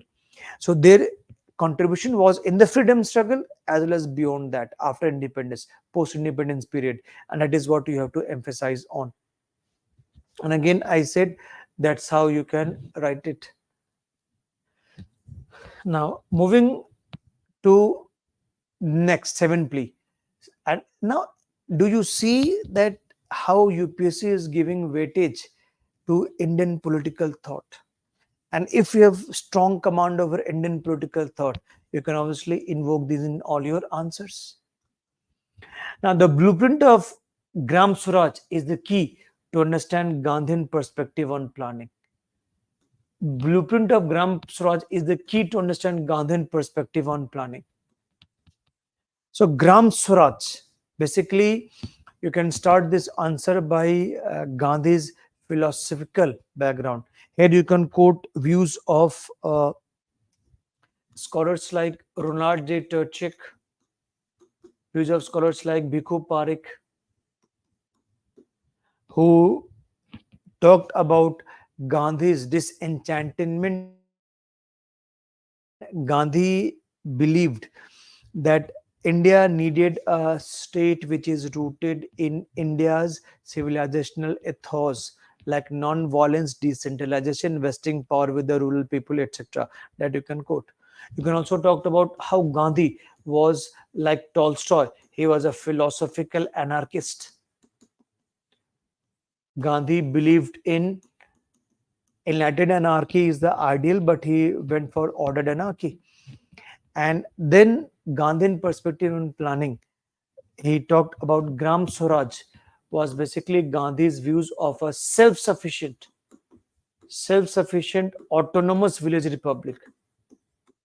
Self-sufficient autonomous village republic. And where Gandhi talked about the decentralized polity. Gandhi talked about decentralized economy. So decentralized polity and decentralized economy. That's what you have to focus here. Decentralized polity and decentralized economy. So decentralized polity, Gandhi's concept of oceanic circle. Gandhi talked about collective Swaraj, vesting power in the rural people, making the government accountable to the people. People have the power to check Swaraj. And Gandhi talked about also the how transcendence of the selfish interest and working for common good. Well, Gram Swaraj will be the nursery of civic virtues. You can write here. And how he talked about this decentralized economy. So in decentralized economy, you can say how Gandhi strongly believed that his economic Swaraj was satisfying the basic needs of the people. Remember, Gandhi supported simple machines. He preferred production by masses rather than mass production. He also supported land redistribution, land to the tillers. And Gandhi believed that this resources, what is needed for the people, it should be generated locally. Gandhi believed in minimization of wants, and Gandhi's concept of Sarvodaya talked about dignity of labor. It also talked about trusteeship, harmonious relation between the workers as well as the capitalists. So this way, Gandhi's concept of Sarvodaya was intrinsically linked to his concept of Gram Swaraj, and it was conceptualizing development in a broader way, whose nucleus was Gram Swaraj, because Gandhi believed that India's soul lives in villages. Now, having written that, then you have to talk about how Gandhi's planning was different from Nehruvian planning. Nehruvian planning, and in fact, Ambedkar also. They believed in a strong role to the state. They believed in planning. They believe in nationalization. They believe in modern industries. But they can talk about relevance in today's context.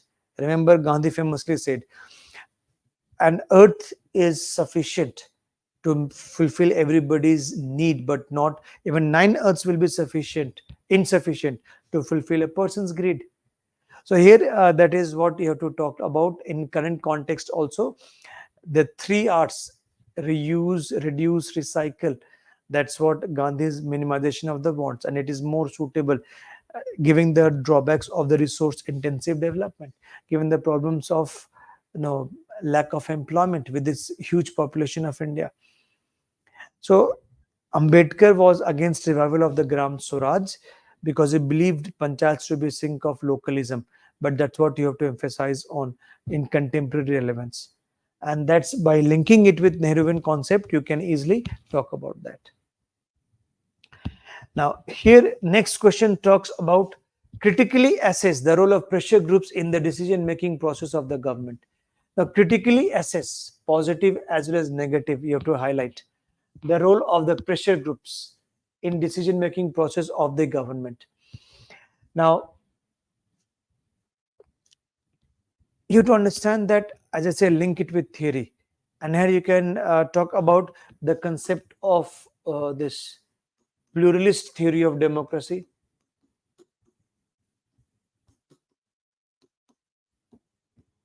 Now, pluralist theory of democracy, you can talk about Robert Dahl's polyarchy, and you can also talk about the how pressure groups are a part of the civil society and how they play an important role in making the government accountable.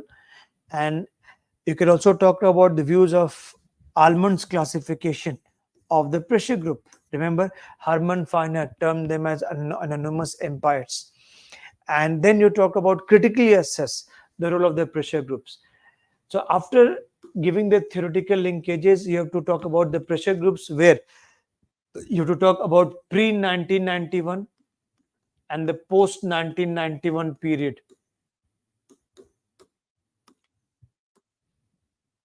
and how pre 1991 period, it was what Almond called as non-associational pressure groups.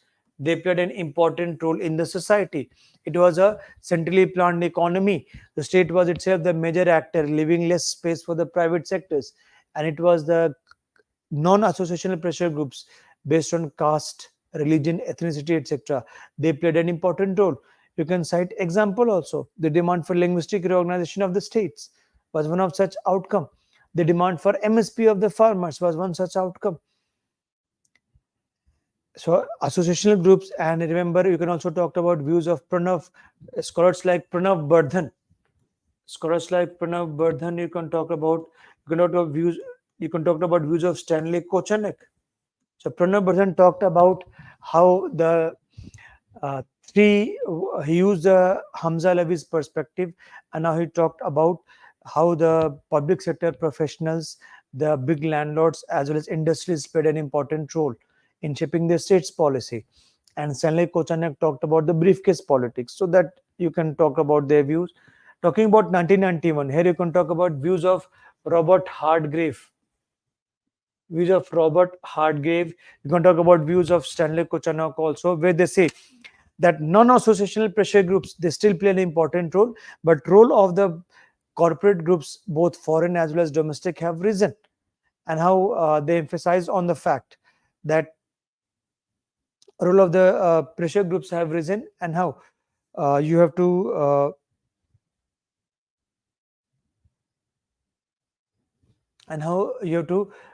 talk about the important role played by these groups on account of electoral funding of the elections, on account of how the business chambers of commerce, how the prime minister goes to any delegation, any foreign tour, he carries the delegation.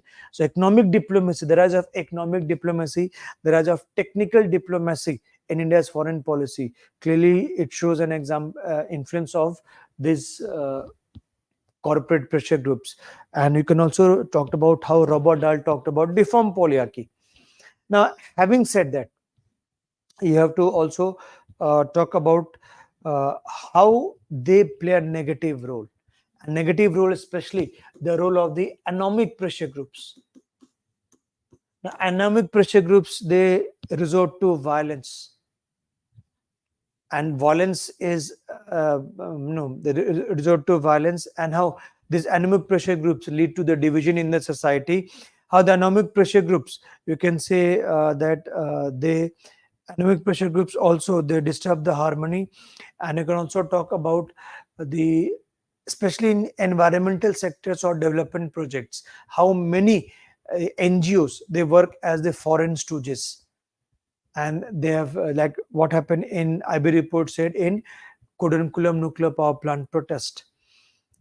So having talked about the positive as well as negative side, you can talk about that yes, pressure groups play an important role, and pressure groups obviously act as no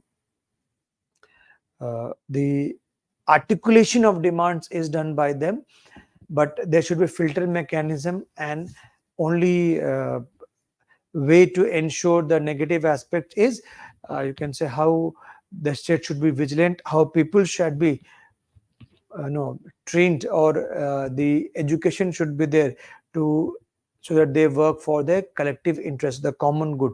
Notion of common good should be there, and role of the pressure group strengthens the democracy. So there you can talk about critical assess the pressure role of the pressure groups. Positive role, yes, they made the government accountable. Yes, they have articulated the demand. Yes, they have ensured that their policies, their views are incorporated in the policies. But how, what deformed polyarchy says, and anomaly groups that you can write, critically assess. Now, talking about the last question, it says discuss the role of environmental movements in shaping the environmental governance. So, environmental movements in shaping the environmental governance in India. What role have they played? And here you can talk about environmental movements as a part of social movements. And again, as I say, you have to link it with theory as well as views of the scholars that will make your answer academically rich. So, what role they have played in environmental governance? So, in introduction, you can talk about how Chipko movement, which is an example of ecofeminism. It launched environmental movement in India, and you can talk about the nature of environmental movement in India. What you can invoke views of Ramchandra Guha, how he talks about these environmental movements are basically empty stomach environmentalism, dealing with livelihood concerns. You can talk about views of Vandana Shiva also, that how she says this environmental movements, it are a protest against economies of profit versus economy of subsistence, and how it represented people's no dissatisfaction with the prevailing development paradigm where tribals and others marginalized people are considered as non-entities. So these are expression of protest. And then moving on to role played by them, and role played by them are many. You can say that how what Ramchandra Guha says in the second and the third phase of environmental movement. You can talk about the second phase as well as third phase of environmental movement, that is from 90s 70s till 1980s, end of 1980s. In this movement, they played an important role in shaping of environmental governance. In fact, you can cite the laws also. This Wildlife Act 1972, in fact, Air Act, Air Pollution Act, Water Pollution Act, the creation of the Environment Ministry in 1985, the EIA, Environmental Impact Assessment, the research in environmental areas, as well as the positive role played by the media played an important role. You can also talk about the PILs, how PILs, starting with the MC Mehta case, etc., they played an important role in expanding the environmental rights as well as environmental roles, environmental regulations. And how in the fourth phase, LPG era, they have also played an important role in involvement of civil society and NGT Act, for example, National Green Tribunal was formed. So here you can talk about the movements like Narmada Bachao Andolan. It emphasized on relief and rehabilitation, and that is why government had to pass LARR Act 2013. Government had also to ensure Forest Right Act 2006. These are an example of environmental legislations. In fact, the same tribes were given ownership rights in Forest Right Acts. It was also considered as a tool to counter the Maoist influence in the forested areas of India. Now, here you have to understand that we have to, after having said that, now you have to talk about how Ramchandra Guha and Gadgil, in fact, they are particularly critical of this role of the corporates in the NPG era. And in the LPG era, how in the fourth wave, they have led to dilution of the environmental norms. In fact, the uh, environmental clearance, it became a easy affair because what did they say, that government gave priority to development and not to ecology. In fact, you can also cite about the latest Great Nicobar project. The government is going to build a big port there, intershipment terminal, whereas that has been criticized by environmentalists also. You can talk about how the Ramchandra Guha says the negative media portrayal,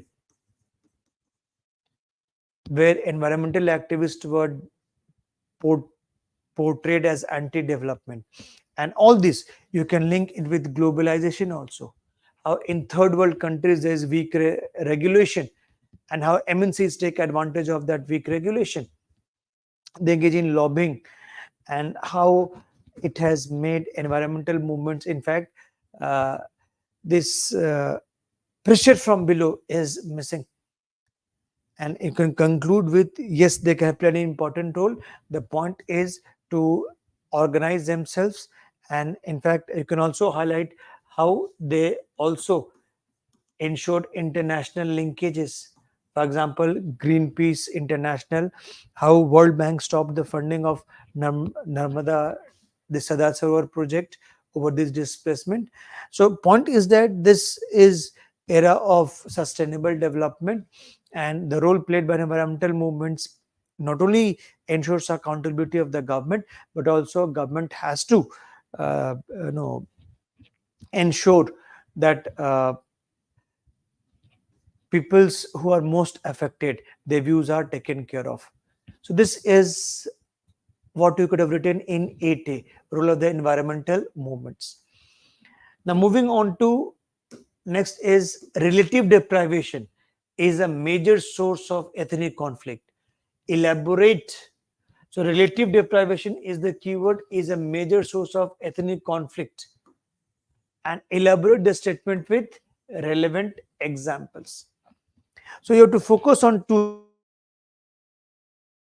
The major source of ethnic conflict, and second, substantiate it with relevant examples.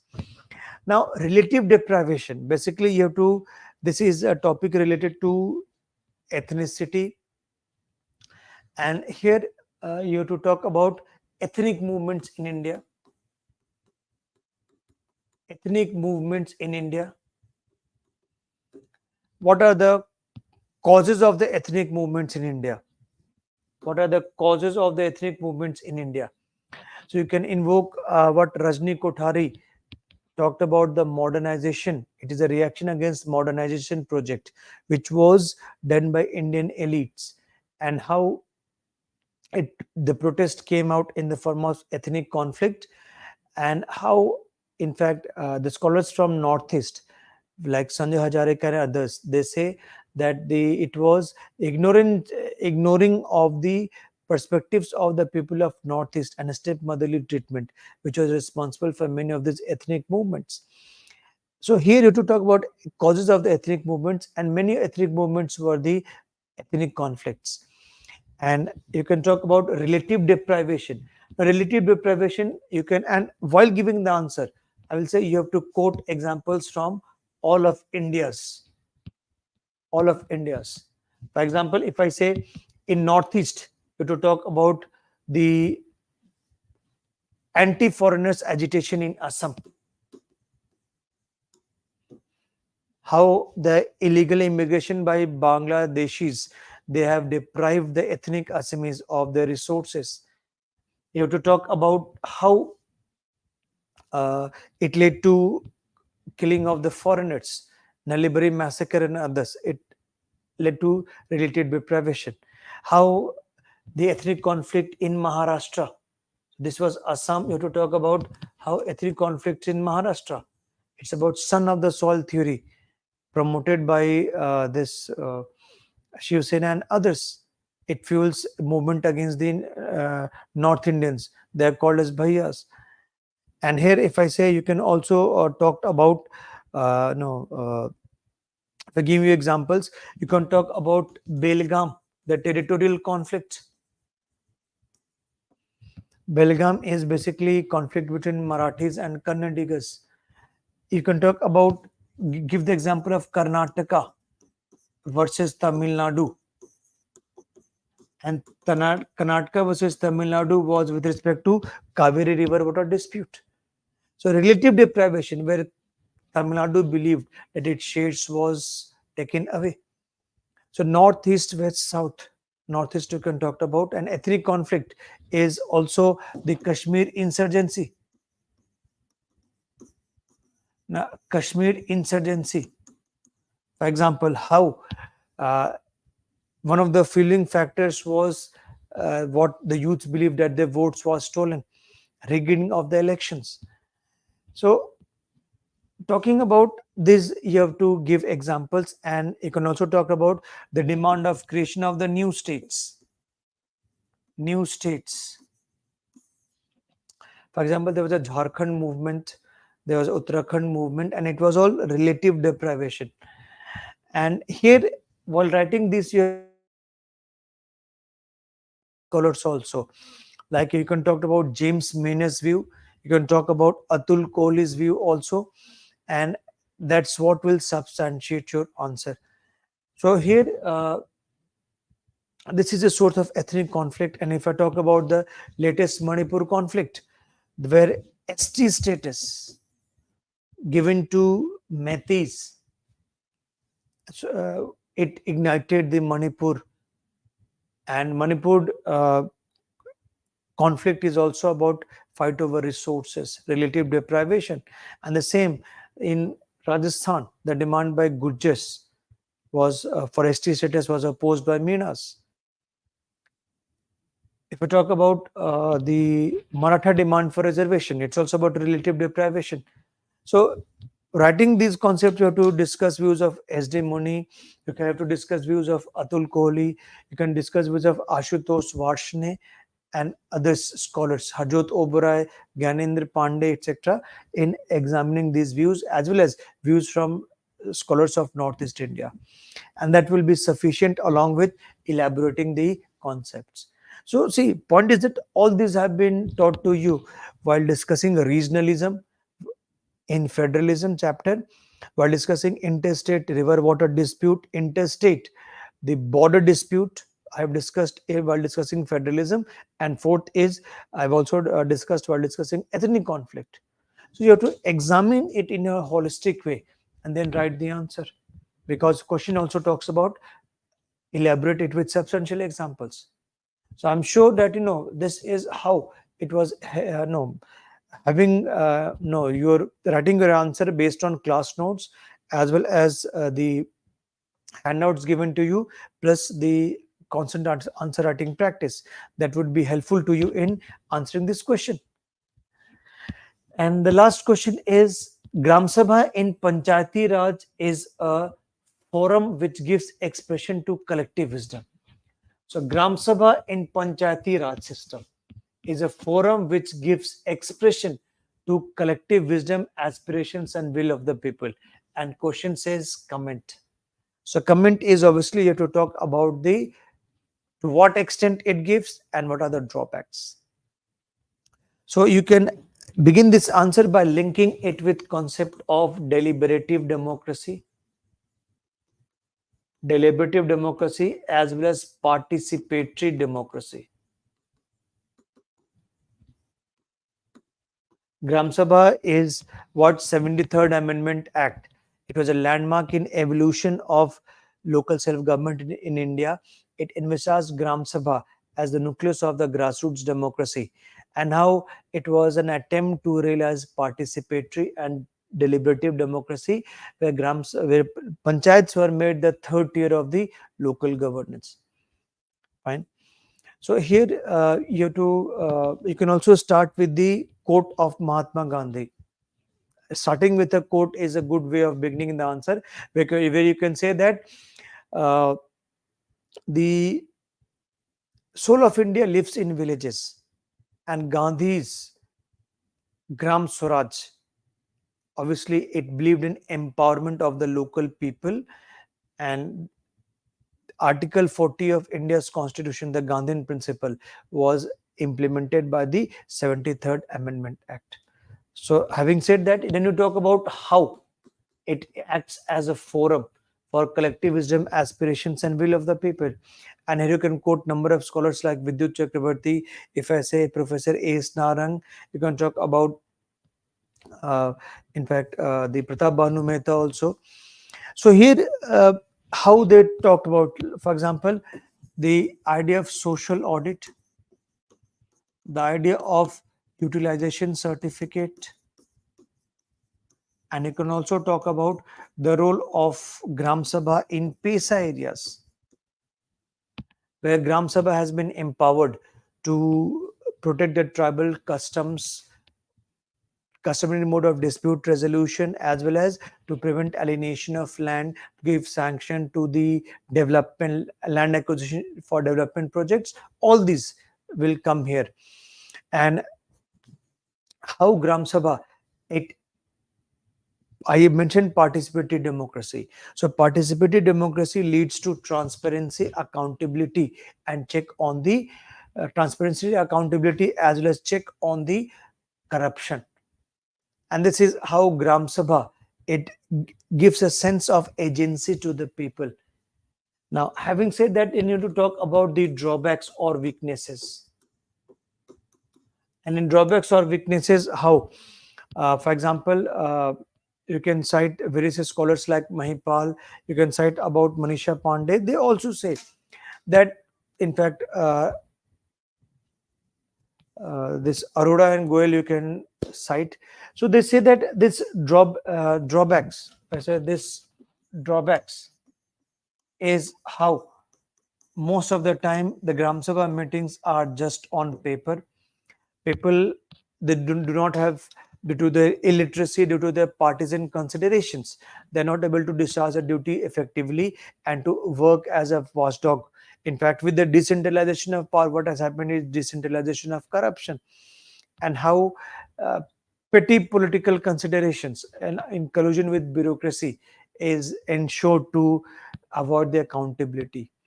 So question talks about the comment, you can highlight the weaknesses, and then you can conclude with suggestions, where you can say that Gram Sabha needs to be strengthened, and what is needed is you have to ensure is the political willingness of the stakeholders there. And what we can also conclude with Manish Shankar's three F's: functions, finances, and functionaries. So training of the people, ensuring that the role of money and muscle power in elections is reduced.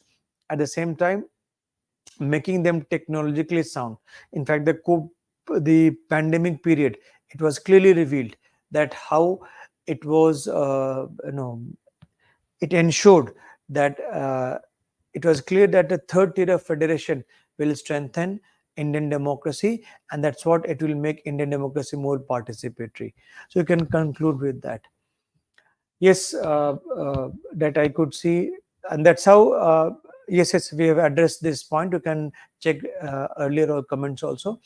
So here, this is how we are expected to attempt this question. And as I told you that in paper 1 section B, you have to write an academically rich answer. I have showed how we are going to proceed that.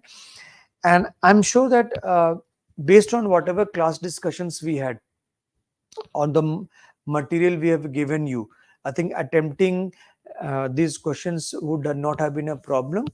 And make it a point that those students should we also ensure regular answer writing practice, and this answer writing practice must have been beneficial for the students also.